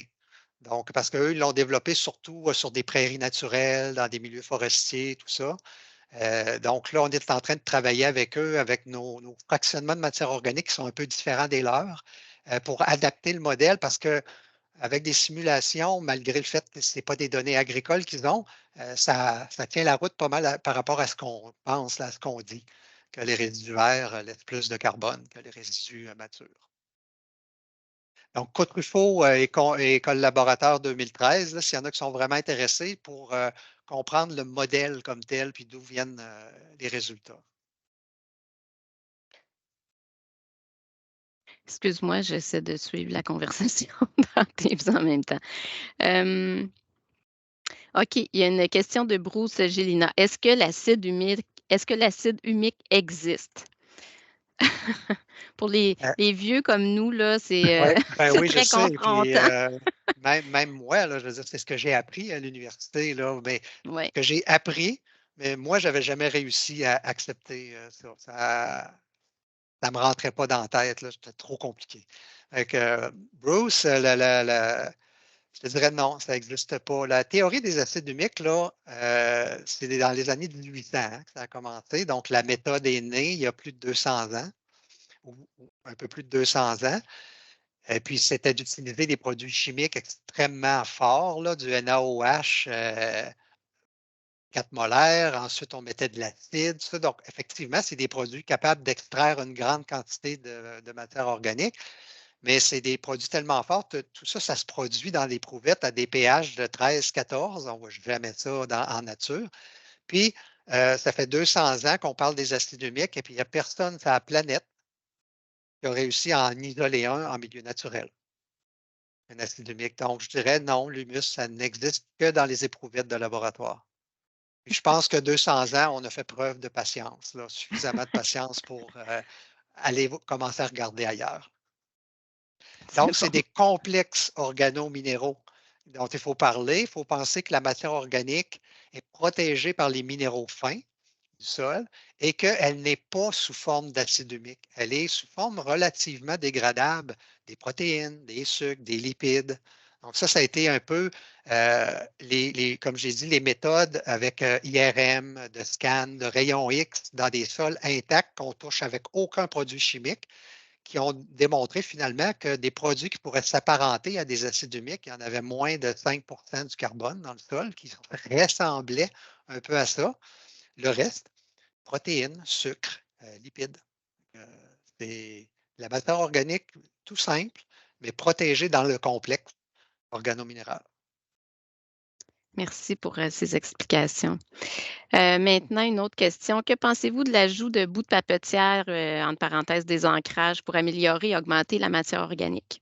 Oui, j'ai travaillé personnellement là-dessus là, il y a déjà plus d'une vingtaine d'années, là, mais c'est quand même une bonne source de matière organique. Pour les essais que j'ai faits, moi, c'était des essais à court terme, mais on y allait avec des apports massifs, hein. Donc, une fois, ça pouvait être 50 ou 100 tonnes là, de matière à l'hectare. Donc, ça créait quand même une couche de matière organique assez imposante. Donc, automatiquement, on avait une hausse là, de la quantité de carbone, mais c'était des doses massives là, de carbone. Et puis, ça stimulait assez fortement l'agrégation. Il y avait même très fortement l'agrégation pendant 2, 3 ans. Puis au niveau de l'activité biologique, c'est sûr que c'était très, très fort. C'est juste que dans les résidus, plus de désancrage ou primaire, il faut absolument mettre une certaine quantité d'azote quand même parce qu'il y a une forte immobilisation avec ces produits-là. Quand c'est des bouts de papier mixtes, en général, il y a déjà suffisamment d'éléments nutritifs dans le produit pour ne pas être obligé de corriger là, par un apport additionnel. Mais oui, c'est une bonne source, à mon avis, de matière organique et d'une matière organique qui semble vraiment favoriser l'agrégation, la structuration des sols, la rétention en eau. Ces produits-là sont assez fibreux quand même, donc retiennent beaucoup d'eau. Si jamais il y en a qui sont intéressés, ils peuvent m'écrire. Je pourrais leur envoyer la série d'articles qu'on avait publiés là-dessus. Super. On va passer à l'autre question. Comment sont faits vos tests de minéralisation in situ? C'est une question de Gérald Villeneuve. Oui, bon, c'est une méthode qu'on voulait garder simple, évidemment, là. Donc, la méthode, elle consiste à utiliser une tarière qui forme des carottes de sol qui sont dans un tube. Donc, à l'intérieur de la tarière, il y a un tube, disons, de 15 centimètres. On l'enfonce dans le sol, donc le tube se remplit de sol. On met la carotte dans un sac en plastique et on retourne la carotte dans son trou, comme tel. Ah, OK? Puis là, on incube pendant 7 jours. Au bout de 7 jours, on retourne chercher la carotte. Mais au départ, on a pris une autre carotte juste à côté aussi. Et elle, on est parti au laboratoire, puis on fait un extrait pour voir la quantité de nitrate puis d'ammonium présente. Puis celle, 7 jours plus tard, on refait la même extraction. Et puis là, on compare. Puis en général, ce qui arrive, c'est que la quantité de nitrate et d'ammonium a augmenté pendant 7 jours. Donc là, on peut calculer facilement le taux d'accumulation de nitrate et d'ammonium, et donc ça nous donne un taux de minéralisation là, comme tel. Donc, ça dure une semaine le test, mais en réalité, c'est 2 sorties au champ, là, une pour aller préparer les 2 carottes, puis une deuxième pour aller chercher la carotte qui nous sert à évaluer le taux de minéralisation. non, c'est super intéressant. Ça prend quand même un certain nombre de carottes parce que c'est une mesure assez variable. Donc, il faut avoir quand même une bonne quantité, là, mettons, sur un hectare, là, idéalement, une bonne 10, 15 titres pour avoir une valeur moyenne plus représentative, là. OK. Stéphanie, on va prendre peut-être une ou deux autres questions. Ça, c'est une question, la question qui tue. Selon ce que vous avez dit à propos de la dynamique baissière des niveaux, du niveau de la matière organique dans les sols du Québec relativement jeunes, est-ce qu'il y a une chance que l'objectif du PAD, que 85 des sols agricoles aient un niveau d'au moins 4 de matière organique d'ici 2030? Est-ce qu'il y a des chances que cet objectif-là puisse être atteint selon vous? C'est pas impossible, mais comme peut-être l'important à retenir, c'est ça dépend de la ou des pratiques qui sont mises en place dans ce but-là, hein. Puis je pense que en ce moment, on lutte contre un passé récent de prairies, tout ça, qui est encore, on est encore dans la partie assez rapide de baisse de matière organique. Donc là, on essaie de compenser ça, cette quantité-là qui se dégrade, avec des mesures, mais dans des systèmes à dominance, ou voire que des cultures annuelles en rotation dans des sols. Alors, pour y arriver, je pense que ce serait de peut-être additionner plusieurs bonnes pratiques, hein, de cesser de travailler les sols, d'utiliser les couverts végétaux le plus possible. Dans un sens, il y a un producteur qui nous disait récemment, moi, de plus en plus, là, je fais beaucoup de cultures de couverture intercalaire, tout ça, puis il dit, j'essaie de tendre vers un système de prairies le plus possible dans mes cultures. Puis, ben, lui, effectivement, ça augmente, pas vite, mais ça augmente. Mais c'est que il y a un bénéfice, mais le taux d'accumulation qu'on obtient de carbone est encore quand même plus faible que le taux de perte de matière organique héritée. Donc, ce n'est pas de la faute des producteurs, mettons, ou de leurs pratiques, c'est que ces pratiques-là n'arrivent pas à égaler le pouvoir de stockage de carbone d'une prairie, mettons, ou d'un site agroforestier. Mhm. Merci. Yvan, qu'est-ce que je fais? Est-ce que. Une dernière question, s'il te plaît, puis ça va être beau. Ben, les autres questions pourront être répondues, là, M. Chantilly, peut-être par courriel. Il en reste, Oui. c'est ça. Connaissez-vous l'effet de la biométhanisation des résidus de culture, fumier et lisier sur la formation de la matière organique stable comparativement aux amendements non méthanisés? Oui. C'est une question de Sébastien Dion. Oui, ben, c'est une excellente question. En fait, c'est ça, la biométhanisation, là, grosso modo, c'est que ça va, dans un fumier ou peu importe la matière organique qui entre, ça va convertir un 60 à 80, 85 là, pour les effluents liquides de ce carbone-là, qui est dans le produit frais, va devenir du méthane. Donc, il n'est plus dans le produit une fois la biométhanisation complétée. Le carbone qui reste, ben, c'est un carbone quand même assez microbien, on pourrait dire, parce que justement, c'est les micro-organismes qui ont converti le carbone initial en méthane. Donc, c'est des micro-organismes beaucoup qui restent. Donc, il y a peu de carbone en général dans ces produits-là. Donc, c'est sûr que la part de carbone va être moindre, mettons que le fumier frais, mais c'est un carbone qui est déjà stabilisé. Puis en plus, qui doit probablement être relativement riche, là, ça serait à vérifier, là, en protéines microbiennes, tout ça, et donc peut-être relativement efficace à créer du carbone stable, justement des complexes organominéraux, tout ça, à cause des protéines microbiennes. C'est sûr que ça serait à vérifier. Moi, j'ai travaillé pas mal avec les produits de biométhanisation, les fumiers biométhanisés, là, mais c'était à l'époque, on regardait surtout l'efficacité de l'azote dans ces produits-là pour conclure en bout de ligne que finalement, ça s'approchait grandement des engrais minéraux, là, au niveau de l'efficacité et de la prédictibilité de la disponibilité. On n'avait pas trop cherché à creuser les effets côté carbone. Ça pourrait être bien intéressant. Bon, c'est bien. Merci énormément, M. Chantilly, de cette conférence-là.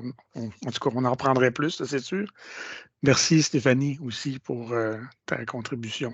Donc, on va prendre 5 minutes de pause, donc de retour vers 10h17, disons ça comme ça. Puis, on va enchaîner avec la deuxième conférence. Merci beaucoup. Ça me fait plaisir. Au revoir tout le monde. Bon, rebonjour tout le monde. On va continuer. On est de retour pour la suite du webinaire. Nous allons maintenant passer à la deuxième conférence qui sera présentée par M. Philippe Jetten-Vigan, qui est agronome. Philippe, je t'invite à ouvrir ta caméra, ton micro. Voilà. Bonjour Philippe. Philippe est diplômé de l'Université McGill en agronomie en 2018. Philippe est conseiller en agro-environnement au Club Conseil Duraclub à Bedford depuis 2019. Son travail l'amène à suivre 75 entreprises de grande culture dans les pratiques agro-environnementales, principalement les cultures de couverture, la gestion de l'azote et plus récemment l'agriculture de précision. Il nous présente ce matin des essais d'application d'azote à taux variable effectués dans le maïs grain. Ces essais sont faits en collaboration avec des chercheurs américains et sont assez innovateurs. Je n'en dis pas plus et je laisse la parole à M. Jetten-Vigan. À toi la parole. Ouais, merci beaucoup, Yvan. Donc là, je vais y aller avec le partage d'écran. Je ne sais pas si le séparant, ça va bien fonctionner. Ça va bien fonctionner. On va ramener ça au début. Donc oui, bonjour tout le monde. Moi, on m'a invité en fait à venir parler là, des essais qui ont été faits en 2022 sur 3 fermes différentes.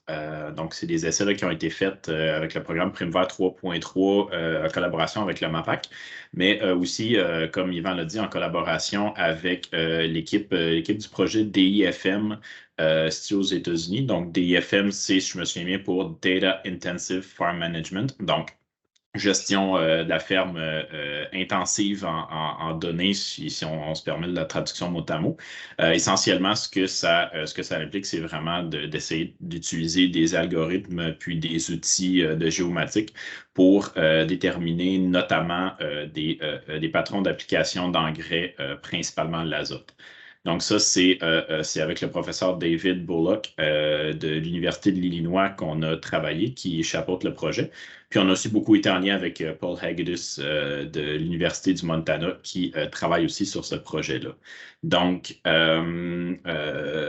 oui, puis en termes de collaborateurs, il ne faut pas oublier du tout qu'en fait, les 3 fermes participantes chez qui nous ont permis de faire cet essai-là, toutes situées là, dans la région de Saint-Sébastien, Pike River, nous ont aidé beaucoup là-dessus en fournissant des parcelles très intéressantes. On aime toujours ça. En fait, normalement, on n'aime pas ça, avoir des parcelles avec beaucoup de variabilité quand on fait des essais, mais avec l'agriculture de précision, on a quand même besoin d'un petit peu, puis c'est là où ça devient un peu plus intéressant, mais vous allez voir quand même assez complexe à analyser. Puis parmi les 3 fermes participantes, il y en a une qui est avec qui ça a été qui nous a aidé particulièrement. En fait, c'est ferme Derringer. Son propriétaire Jörg Derringer à Pike River. Dans le fond, il cultive 250-300 hectares en semi-direct avec beaucoup de pratiques innovantes intéressantes. Puis ça a aussi été là, notre forfaitaire en fait pour les applications en taux variable. Donc aujourd'hui, je vous présente une des 3 parcelles qu'on a faites, celle qu'on a faite chez M. Derringer. Précisément celle-là parce qu'on avait un petit peu plus de données. En fait, le producteur nous a fourni là, des données, notamment avec des capteurs, des capteurs dans le sillon avec son semoir qui ont fourni des cartes de données intéressantes. On n'a pas encore été en mesure de tout interpréter vu que c'est beaucoup de données. Mais pour vous montrer là un petit peu la parcelle avec laquelle on travaillait chez lui, c'était un champ d'un peu plus de 17 hectares. Sur du long argileux, surtout Richelieu, si je me souviens bien. Matière organique pas particulièrement élevée, là, la majorité du champ 2 et 2,5%. Sur la ferme, c'est tout, lorsque possible, en semi-direct. Là, c'était un cas, en fait, c'était du maïs sur maïs en semi-direct. Fait que c'est quand même le fun de suivre des entreprises qui, comme vous pouvez voir, ont pas trop le peur, sont pas trop stressés d'essayer des affaires que d'autres trouveraient assez difficiles à effectuer, mais ça fonctionne quand même très bien là, chez lui. Même si dans la rotation, c'est assez équilibré, maïs-soya. Un élément important dans cette parcelle-là, un élément d'historique, c'est qu'il y a eu un déplacement de sol au moment des travaux le long d'un fossé. Donc, c'est la bordure est, un petit peu le creux là, de la bordure qui a eu des déplacements de sol selon le producteur, puis qu'on voit en fait là un effet sur les cartes de rendement que ça les tire un peu vers le bas. Si vous voyez là à droite, en fait, ce qui est projeté sur la carte, c'est le dispositif expérimental, là, le damier, en fait, que l'Université de l'Illinois nous a produit. C'est quand même de quoi qui est très, très intéressant parce qu'en fait, on fournit les lignes AB du producteur pour qu'il s'aligne un peu avec son orientation du travail.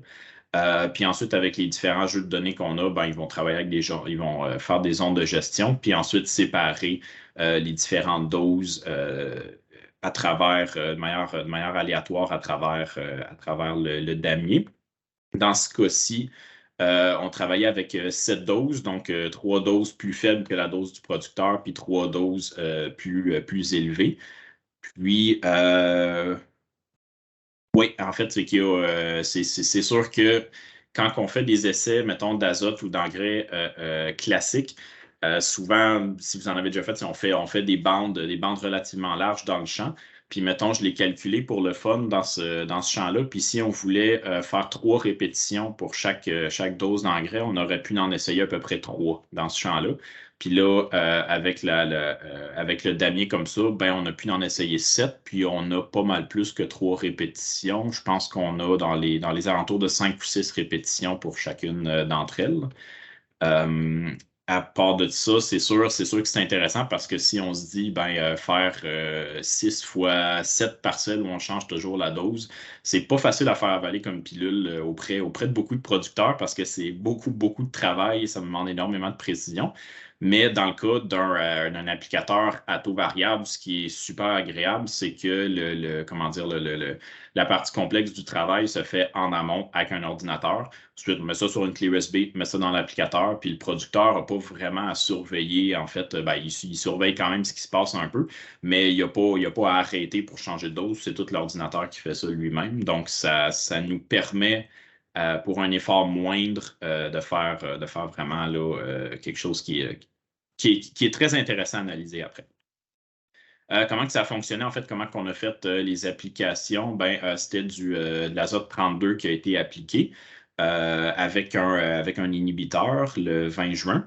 L'applicateur, vous pouvez le voir là en bas à droite, c'est un applicateur Jobber qui est pas particulièrement commun. Avec des couteaux pour une légère incorporation là, de l'azote. C'est sûr, les couteaux en semi-direct, c'est souvent ce qui est relativement intéressant, même si ça fait pas autant d'incorporation que dans une régie avec un sol travaillé. Puis les unités de contrôle, c'est relié à un monitor Precision Planting qu'on peut voir en haut à droite. Puis ce qui est intéressant, c'est que le producteur, lui, il avait des unités indépendantes. Donc ça, je crois qu'on est capable de le voir sur le PowerPoint. On voit en fait chacune des unités à quelle dose qu'elle est en train d'appliquer. Puis le GPS, si on est à cheval entre deux applications, il est capable de distinguer puis de faire l'application. Donc, techniquement, dans ce cas-ci, on n'aurait même pas eu besoin de surveiller beaucoup les lignes AB. On aurait été capable de faire un travail qui aurait été pas si mauvais que ça, même en faisant des zigzags dans le champ. Évidemment, du point de vue des analyses, on voulait quand même que ça se fasse assez carré, assez droit. Puis le producteur, là, on voit aussi son équipement. En fait, il y a un réservoir d'appoint en avant qui est du 32 qui est pompé dans le réservoir d'arrière, mais il y a aussi une trémie de limbe là, pour semer du livret en intercalaire. C'est sûr, cette année, ça a fait quand même des très beaux succès comparés aux autres années. Puis on en a vu quand même là, dans une bonne partie de nos parcelles en avait également. À droite, je vous ai montré un petit peu là, comment la largeur des parcelles a été définie. Essentiellement, c'est que quand on travaille avec des outils qui n'ont pas la même largeur de travail, on doit s'assurer d'avoir le plus petit dénominateur commun, en fait, ou la largeur la plus les parcelles les moins larges possibles, puis qui vont être capables là, de recevoir un nombre de passages donnés de chaque équipement. Donc là, dans ce cas-ci, c'est notre applicateur. On faisait deux passages en aller-retour. Pour la batteuse qui, elle, faisait 3 passages. C'est sûr, ça, c'est toutes des grilles là, qui ont été faites. En fait, là, la grille en teinte de grille, elle a été le dispositif expérimental a été fait par ordinateur. Puis après, c'est les points qui sont en fait, le centre du passage des équipements. Fait que c'est sûr que l'alignement entre ces deux-là est quand même très, très important. Donc, l'alignement en B, en fait, de la grille d'application versus l'applicateur. Faut s'assurer que c'est bien aligné, mais après, c'est peut-être pas le plus dramatique parce que s'il y a un alignement qui est différent, on peut être relativement capable dans une situation là, de redessiner la grille basée sur les données as applied, les cartes là, de travail de l'équipement. Par contre, là où ça peut être plus difficile à travailler avec, c'est si on a un alignement entre l'applicateur et la batteuse qui est pas le même. Ça, je mentionne ça parce que nous, dans ce champ-là, ça a été le cas.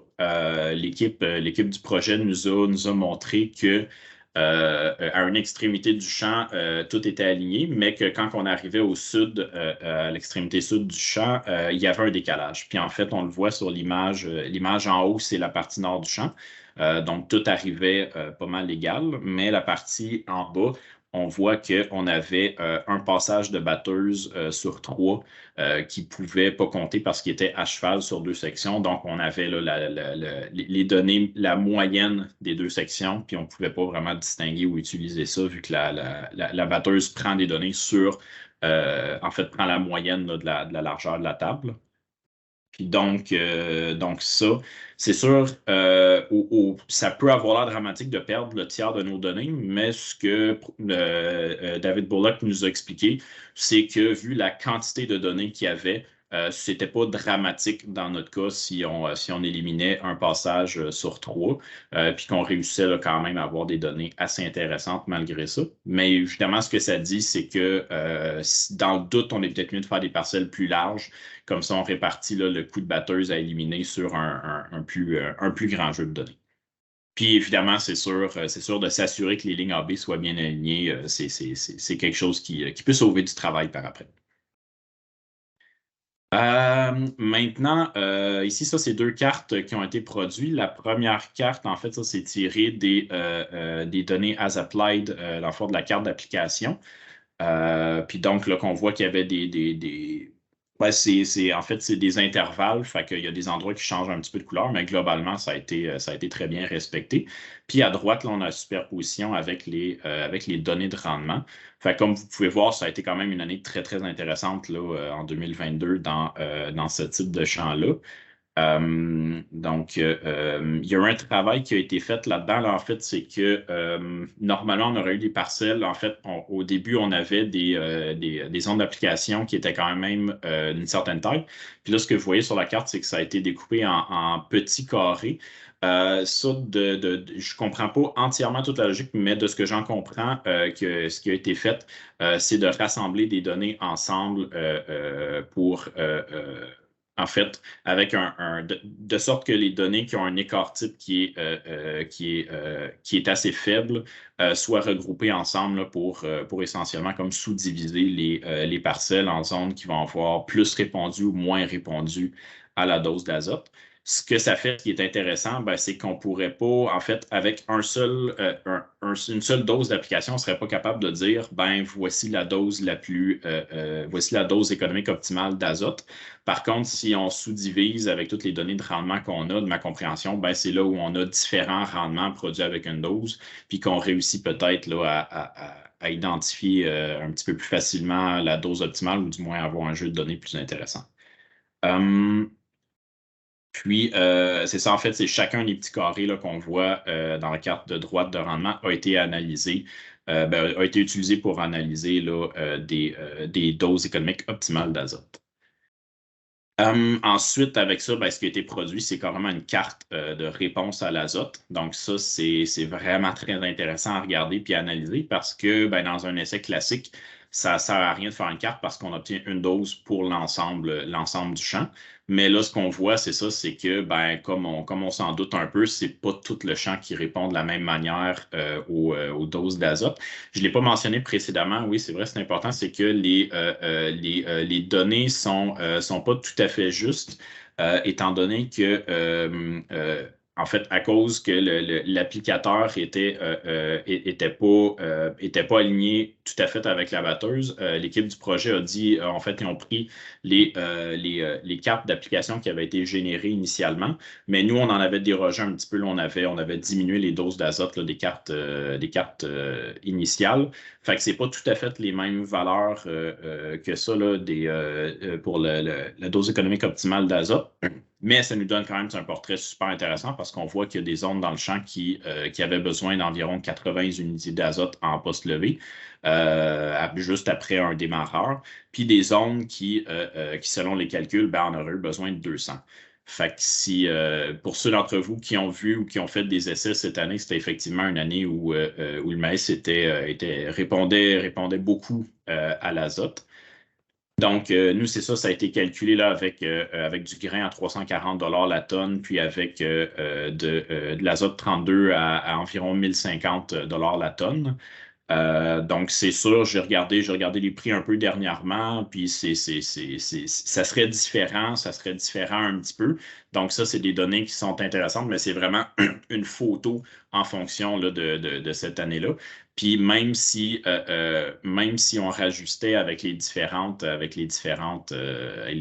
des grains puis de l'azote, ben on ne pourrait pas vraiment utiliser cette carte-là forcément l'année suivante parce qu'on ne sait pas, peut-être que ça serait une année complètement différente, plus sec ou une année où le maïs ne répondrait pas à l'azote. Fait que c'est super intéressant pour analyser une année, puis c'est beaucoup de données, mais ça prend beaucoup d'années pour être capable. Ça prendrait beaucoup plus de données que ça, en fait, pour être capable vraiment là, de prédire la réponse à l'azote avant qu'on l'applique, parce que ces cartes-là ben, sont basées sur des cartes de rendement. Fait que c'est sûr que ça nous prend la carte de rendement de l'année même avant de savoir combien d'azote qu'on met. Ça ne nous avance pas d'une certaine manière, mais ça donne quand même des explications, puis ça nous permet de faire des zones de gestion un peu dans un champ. Fait que c'est sûr, les rapports de coût entre le maïs et l'azote sont importants, mais on ne contrôle pas puis on ne connaît pas nécessairement la météo pour déterminer ces zones-là. Ce que j'ai gribouillé sur le dessin à droite, en fait, c'est les zones de rendement. Donc, c'est une observation qui est quand même très intéressante parce qu'on voit qu'on a, mettons, 2 zones de rendement élevées, une plus dans le nord ou dans le haut de la parcelle, puis une plus dans le sud. Puis pourtant, ben, on voit qu'ils ne vont vraiment pas réagir de la même manière à l'azote. Donc, notre zone dans le champ qui réagissait le moins à l'azote, c'est celle qui a donné le plus de rendement. Donc, un peu plus de 15 tonnes à l'hectare, ce qui est très intéressant économiquement pour un endroit qui n'avait pas besoin d'azote tant que ça. Après ça, juste un petit peu au sud-est, on voit une zone qui est un petit peu plus variable, qui a une topographie un petit peu plus variable aussi. Puis au sud, ben là, en fait, on a une autre zone qui est très uniforme, mais là où la dose économique d'azote est beaucoup plus élevée. Après ça, ben, on a des zones intermédiaires qui vont avoir des doses d'azote optimales intermédiaires à élevées. Puis on a des zones de faible rendement là, plus près du cours d'eau qui sont encore une fois là, intermédiaires à élevées dans leur réponse aux doses d'azote. Ils ont fait une analyse économique aussi, là, le projet, ce que je trouve très, très intéressant, parce que c'est toujours, en fait, on compare la rentabilité de différentes pratiques. Donc, avec un scénario là, où on prenait 150 unités d'azote appliquées en poste levé, qui était la dose producteur, sont partis de là pour dire si on utilisait, en fait, si on avait été chanceux et qu'on avait trouvé exactement la dose que ça aurait pris cette année-là en moyenne dans le champ, donc pour une application uniforme, ça aurait été 175 unités d'azote cette année. Puis, en fait, on aurait gagné environ 62 $ de l'hectare, ce qui est quand même assez intéressant dans un champ comme ça. Puis après ça, là, ils ont dit ben si on avait été extrêmement chanceux puis qu'on avait appliqué exactement ce qui est sur la carte de droite, donc on avait prédit qu'on devait réduire les doses d'azote dans le haut du champ, puis après ça, y aller en variable. Là, on irait chercher un autre 84 $ de l'hectare. Fait que là, il avait fait un calcul des deux, puis en fait, c'est si on passait du scénario producteur au scénario avec les bonnes doses d'azote en application à taux variable, on aurait gagné, là, c'est ça, aux alentours là, de 150 $ à l'hectare. Un petit peu plus d'éléments d'analyse ici qui nous ont fournis. Puis en fait, c'est là où c'est complexe, mais c'est très intéressant. À l'ordinateur, bon, ils ont fait les courbes de réponse à l'azote du maïs. Puis, en fait, ça, ils nous ont donné autant en rendement autant en rendement, oui, c'est ça, qu'en revenu net à l'hectare.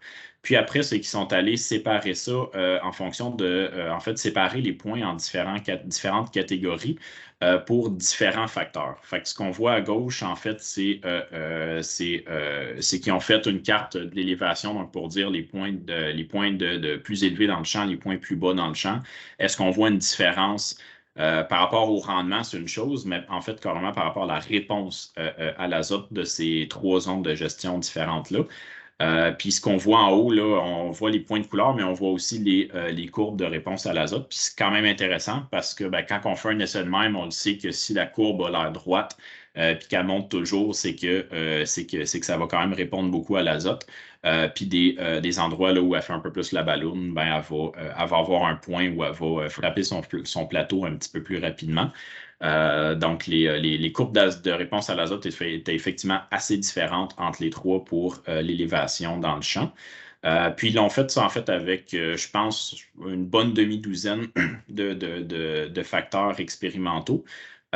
Puis, avec un algorithme d'intelligence artificielle, sont allés lui demander lesquels sont les meilleurs prédicteurs de la réponse à l'azote. Fait qu'ils nous en ont présenté 2, c'était l'élévation et aspect, c'est essentiellement l'exposition par rapport au sud du champ. Fait que c'est les 2 que l'algorithme a identifiés comme étant les meilleurs prédicteurs de la réponse à l'azote. Par contre, c'est ça, il y a certaines nuances, puis c'est sûr, là, il y a beaucoup d'interprétations qu'on peut faire avec ça.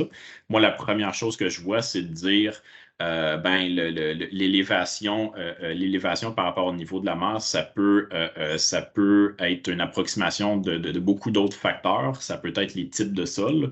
Ou une année comme cette année, ça peut être l'égouttement du sol. Donc, normalement, plus c'est haut, plus l'égouttement est bon, et plus c'est bas, plus c'est un petit peu plus problématique à drainer. Fait que c'est sûr qu'une année comme cette année, l'égouttement a probablement joué beaucoup en faveur de ce facteur-là de la topographie. Puis l'exposition par rapport au sud, elle aussi, là, on peut faire de l'analyse avec ça. Donc, puis à l'endroit où le bleu et le rouge sont le plus proches, donc il y a un peu plus le plus d'extrême, en fait, c'est une zone un peu d'échappement de l'eau dans le champ, donc une rigole. Ça peut avoir des effets là-dessus, mais ce qui dénotait dans le rapport, puis je trouve effectivement que c'est un bon point, c'est de dire que le fait qu'on ait autant de variabilité d'exposition dans le champ, puis c'est pas aussi pire que ça en a l'air, c'est un champ qui est relativement plat. Mais dans le fond, c'est quelque chose qui devrait être graduel, puis les changements en réponse à l'azote ne sont pas nécessairement si graduels que ça dans le champ. Fait qu'en fait, c'est que c'est pas. Eux jugent que c'est quelque chose qui est un petit peu aberrant. Puis aussi, il faut dire qu'il y a un biais parce que c'est corrélé avec l'élévation dans le champ. Fait que là, on a comme 2 facteurs qui sont un peu plus dépendants. Mais bref, il suggérait là, de l'écarter de l'analyse puis d'utiliser plutôt l'élévation comme un prédicteur de rendement dans ce champ-là, dans cette année-là. Fait que c'est sûr, ça, ce champ-là, si on peut le réutiliser pendant d'autres années quand il va revenir en maïs dans la rotation, c'est très intéressant parce qu'on ne sait pas si on a une année sèche, peut-être que ça va s'inverser les tendances de rendement. Ensuite, j'ai fait un petit résumé là, bien rapide. Puis après mon but, c'est plus qu'on en discute, là, c'est d'avoir vos questionnements sans nécessairement que je puisse y répondre parce que c'est quelque chose qui est nouveau un peu pour chacun d'entre nous. Puis c'est quelque chose qui est très, très, très compliqué là, à implanter comme pratique. Mais en fait, une réflexion qu'on peut avoir avec ça, c'est OK, qu'est-ce qu'on utilise pour prédire notre rendement ou pour prédire notre réponse à l'azote? Donc, prédire le potentiel de rendement, c'est quelque chose qui est vraiment pas si difficile que ça en a l'air dans un champ. On le fait de manière informelle en marchant le champ puis en voyant que des zones qui ont de la misère puis tirant en fait des images du satellite Sentinel-2. Donc, on peut trouver là, à travers plusieurs applications. Puis ça, précisément de mémoire, je pense que c'est une image au début. En fait, non, ça, c'est l'image que j'avais qui était la plus près du moment où on a fait notre application d'azote. Puis déjà là, on voit que c'est quand même très, très près de la carte de rendement. Donc, dans ce cas spécifique-là, c'était effectivement un bon prédicteur du rendement. Donc, il y a d'autres facteurs qu'on pourrait utiliser. Des fois, sur nos analyses de sol, la matière organique, la CEC, peuvent être des indicateurs intéressants dans certains cas. Puis, il y a aussi un questionnement qu'on a toujours un peu, c'est les technologies qu'on essaie de nous vendre comme des lecteurs de type GreenSeeker pour l'indice de végétation. Est-ce que ça a un intérêt? De ce que j'ai entendu en général, peut-être moins là, que des imageries obtenues soit par satellite ou de manière plus précise par drone. Ensuite, si on s'intéresse un petit peu plus à la capacité, mettons, de rétention de l'azote du sol, parce que c'est une chose de connaître la dose économique optimale en azote, mais si on sait que notre sol n'est pas capable de la retenir, cette dose-là, c'est sûr que ça sert à rien, en fait, de se rendre jusqu'à ce niveau-là. Là. C'est peut-être un peu mon interprétation de dire, ben oui, c'est un champ avec des rendements très élevés, mais je ne vous dis pas de faire des applications de 200 unités d'azote en poste levé, parce qu'il y a beaucoup de champs qui ne seront pas capables de le prendre. Puis si on regarde dans notre parcelle, ben, les endroits de faible rendement, c'est sûr qu'ils ne seront pas capables de prendre des doses comme ça. Donc, c'est de l'argent au coût salé, c'est de l'argent qu'on perd sur nos marges. Là. Fait qu'un petit bémol. Mais essentiellement, là, si on mesure en fait la CEC, les cartes de CEC peuvent être un indicateur à ce niveau-là. Le potentiel de rendement, c'est sûr, plus la plante pousse, plus elle va être en mesure d'absorber l'azote qu'on lui donne. Puis un autre que j'ai découvert là, un petit peu plus cette année, qui est quand même intéressant, c'est des mesures de réflectance du sol. Essentiellement, ce que c'est une carte de la luminosité un petit peu du sol. Fait que ça, c'est des cartes qu'on va chercher. Elle, je crois que c'était au mois de mai que je suis allé la chercher. Puis en fait, c'est une image tout simplement dans le visible d'un satellite. Puis après ça, j'ai augmenté un peu le contraste pour qu'on voit plus facilement là, les différentes zones. Mais c'est intéressant parce que là-dedans, ben, on voit que nos fameuses zones d'altitude, en fait, nos zones d'élévation plus faibles, ben, c'est des zones qui sont aussi plus foncées. Fait que c'est sûr que, en fait, ça, c'est toujours difficile parce que ça peut vouloir dire deux choses. Ça peut vouloir dire soit on a vraiment beaucoup de matière organique, donc vraiment beaucoup de potentiel de rendement, ou ça peut vouloir dire, ben, on a un problème de drainage. Ou à l'inverse, on a une meilleure humidité du sol.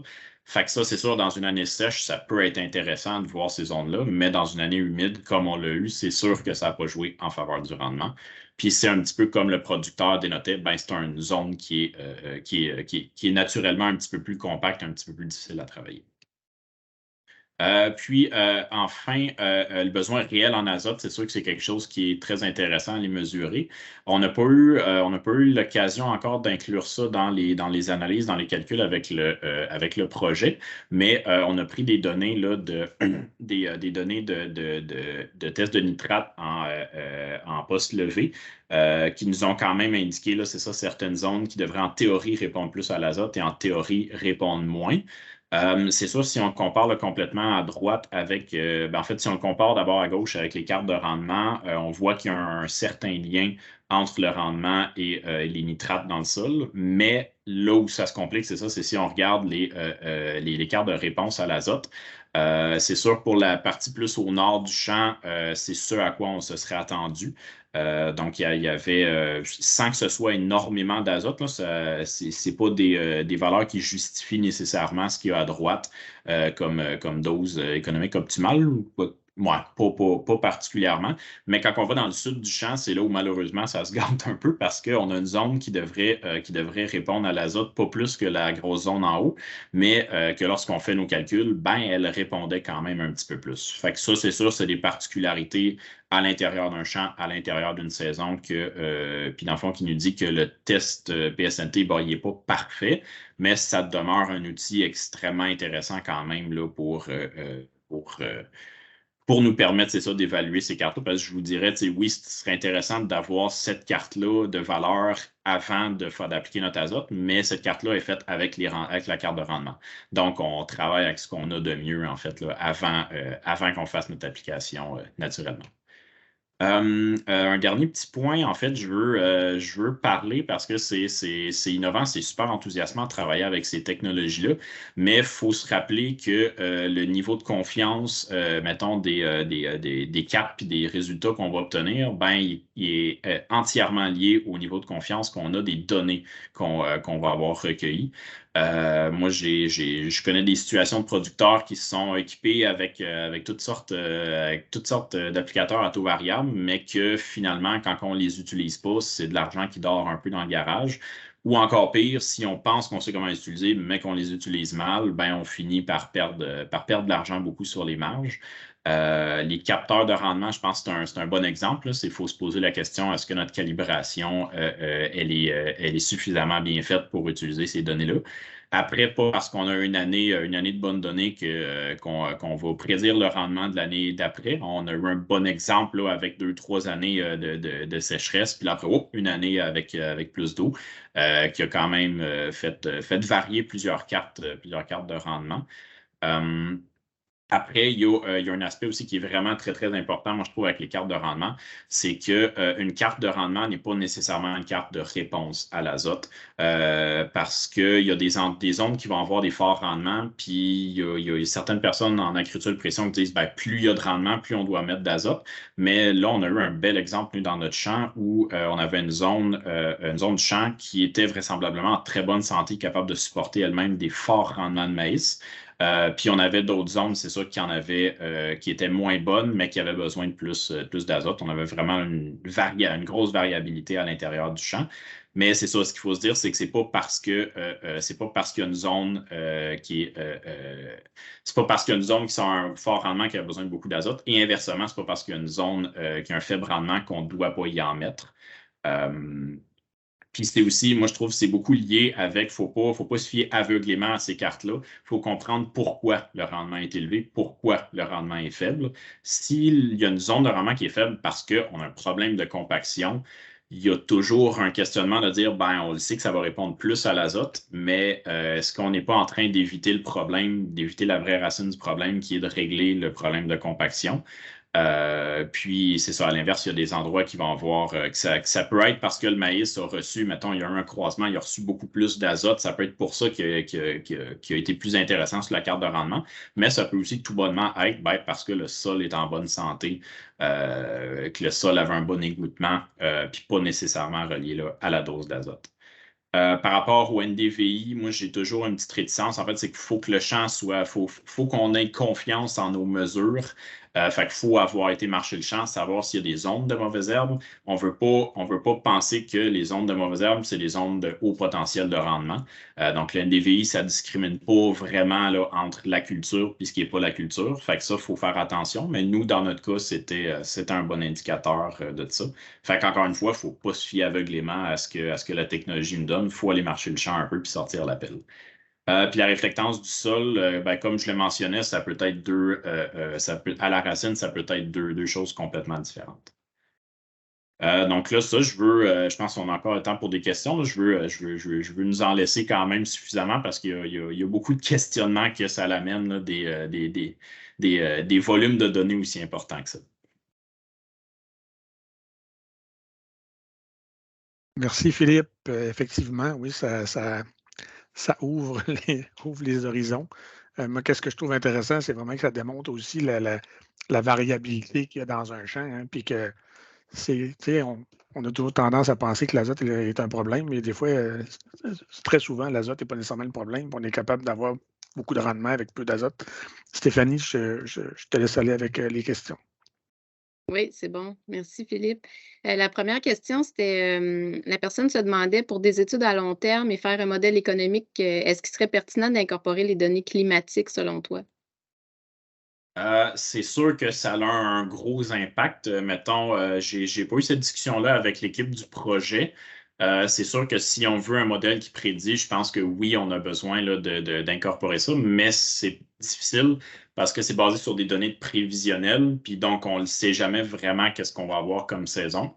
Fait que c'est quelque chose, moi aussi, j'ai cette réflexion-là, c'est très difficile à dire, c'est de dire est-ce qu'on devrait avoir un scénario d'application d'azote à taux variable sur une ferme dont on a déjà les données, dans un scénario d'année sèche, dans un scénario d'année humide, ou encore un scénario où il y a peu de nitrates présents dans le sol versus beaucoup de nitrates présents dans le sol.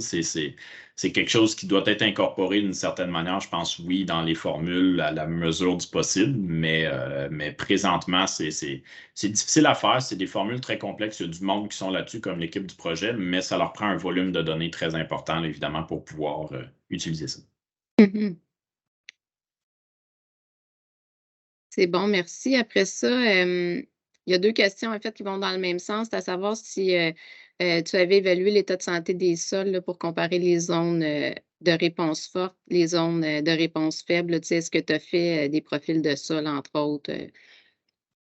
Les profils de sol, on a rien fait, mettons, de profil très développé. Quand on est allé regarder la zone problématique, où effectivement le sol était quand même le plus compacté, puis sur une bonne profondeur aussi.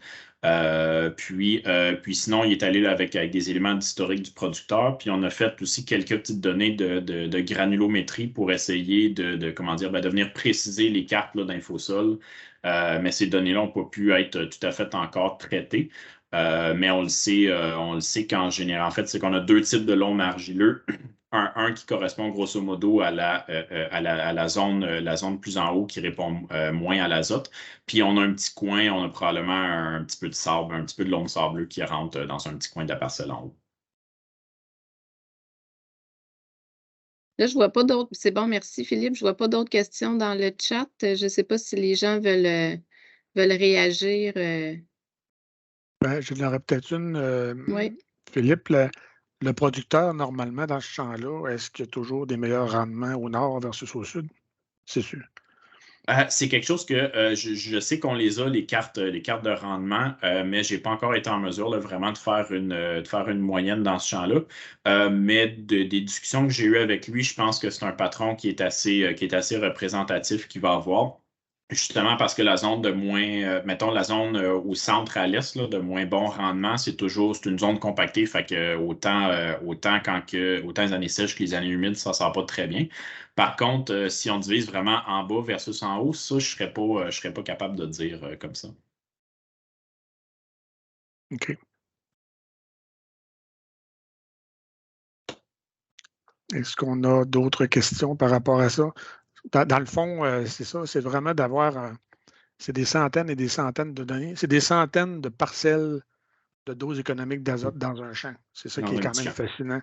Puis en termes de temps, peut-être, avec les producteurs, Philippe, ça a-tu été compliqué à installer? C'est-tu quelque chose c'est sûr que ça prend des équipements. Il faut que le producteur ait les équipements pour le faire. J'en ai pas fait, j'en ai fait comme une demi-douzaine, là, peut-être en tout là, de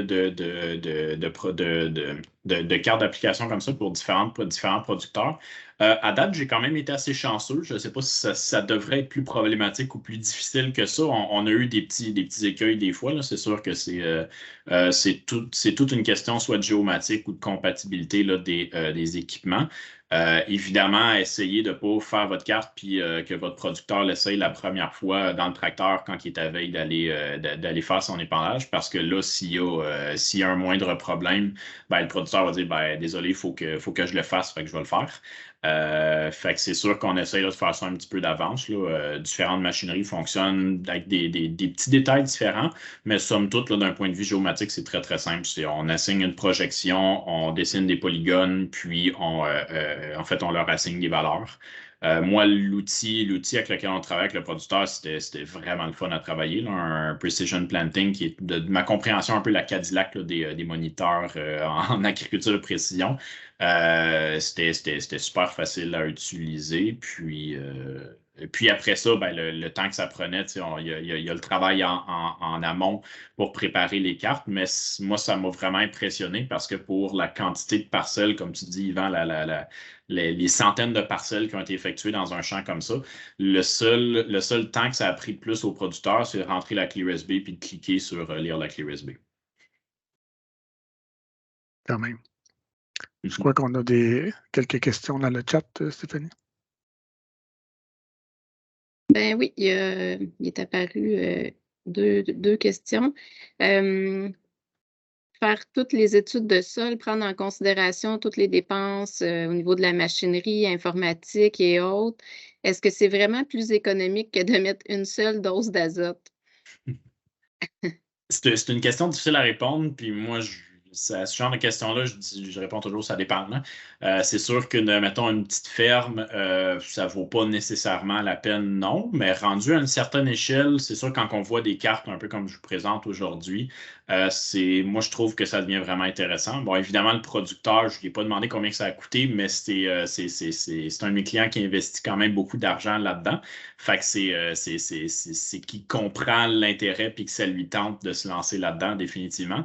Parce que je dirais qu'on voit beaucoup ça des producteurs qui vont se grayer de machinerie qui peuvent faire du taux variable, mais ensuite qui ne vont pas l'utiliser, qui ne vont pas avoir les ressources, mettons, de conseillers ou de représentants qui vont leur produire leurs cartes, ou il y a des ressources, des fois, des petites applications en ligne qui font des cartes.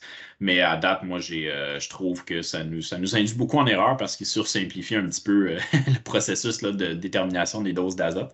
Mais c'est sûr que moi, je suis quelqu'un, évidemment, qui trouve ça extrêmement intéressant, ne serait-ce parce qu'on voit que dans ce champ-là, le producteur pouvait gagner 150 $ à l'hectare de marge en faisant varier son azote de 80 à 200 unités en poste levé. C'est quand même, c'est sûr, moi, je ne serais pas allé jusqu'à 200 nécessairement parce qu'il y a peut-être des zones comme les zones compactées, il n'y aurait pas vraiment pu boire tout ça d'azote.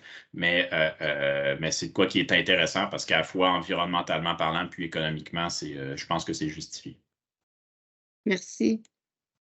Ensuite, est-ce qu'il y a eu des analyses de sol géopositionnées dans ce champ-là pour voir la corrélation matière organique, potasse, phosphore? Il y en a eu. Moi, de mémoire, ils ont été transmises à l'équipe. Puis c'est sûr que moi, j'en ai. En fait, non, c'est vrai, ils ont été transmises plus récemment à l'équipe. Fait que l'analyse n'a pas nécessairement encore été faite. C'est sûr, moi, ce que je regarde le plus souvent en général, c'est matière organique puis la CEC. La matière organique, il faut y mettre un petit bémol parce que c'est sûr que des fois, on va avoir des zones, mettons, avec un moins bon égouttement qui vont naturellement être bonnes en matière organique. Mais ce n'est pas nécessairement toujours des zones qui vont soit mieux répondre à l'azote ou même sortir des rendements qui justifient des grosses doses d'azote. Puis j'ai même vu d'autres intervenants en agriculture de pression aller plus loin puis dire que carrément, si on fait une carte des tracés d'écoulement dans notre champ, on le sait que les endroits où beaucoup d'écoulement est canalisé, il y a beaucoup d'eau qui passe. Donc, même si la culture peut répondre à plus d'azote, ça ne sert à rien de la mettre là parce qu'il va tellement avoir d'eau que soit notre azote va, en fait, on va la perdre soit par l'écoulement, soit par les transformations dans le sol. Fait que ça, c'était quand même intéressant d'une certaine manière. Puis moi, dans mon questionnement, ce que je me dis, c'est qu'on devrait peut-être avoir une carte une carte où on essaie d'évaluer la dose d'azote économique optimale, puis une autre carte où on essaye de mettre un plafond, de dire voici ce qu'on est capable de prendre avec la CEC et avec le sol. Fait que moi, je regarde un petit peu plus la CEC que la matière organique parce que je me dis la CEC, c'est à la fois un indicateur là, de la présence d'argile que de la présence de matière organique, fait qu'il est peut-être un petit peu plus fiable. OK. Stéphanie, je pense qu'on va mettre un terme à cette conférence-là. On commence à être un petit peu dans le temps. Donc, je te remercie beaucoup, Philippe. Je m'excuse pour ceux qui ont laissé des questions dans la conversation. Philippe, si tu as l'amabilité de leur répondre là, par écrit, ça serait bien gentil de ta part. Donc, ça mettrait merci beaucoup, Stéphanie, aussi pour les questions. Ça mettrait un fin à la séance de webinaire Grande Culture. Vous avez été aujourd'hui tout près de 300 participants. Donc, on est très contents. J'espère que vous avez apprécié. Merci à tous d'avoir participé à ces grands nombres. Merci aux conférenciers, au comité organisateur aussi qui a travaillé fort pour la préparation de ces webinaires.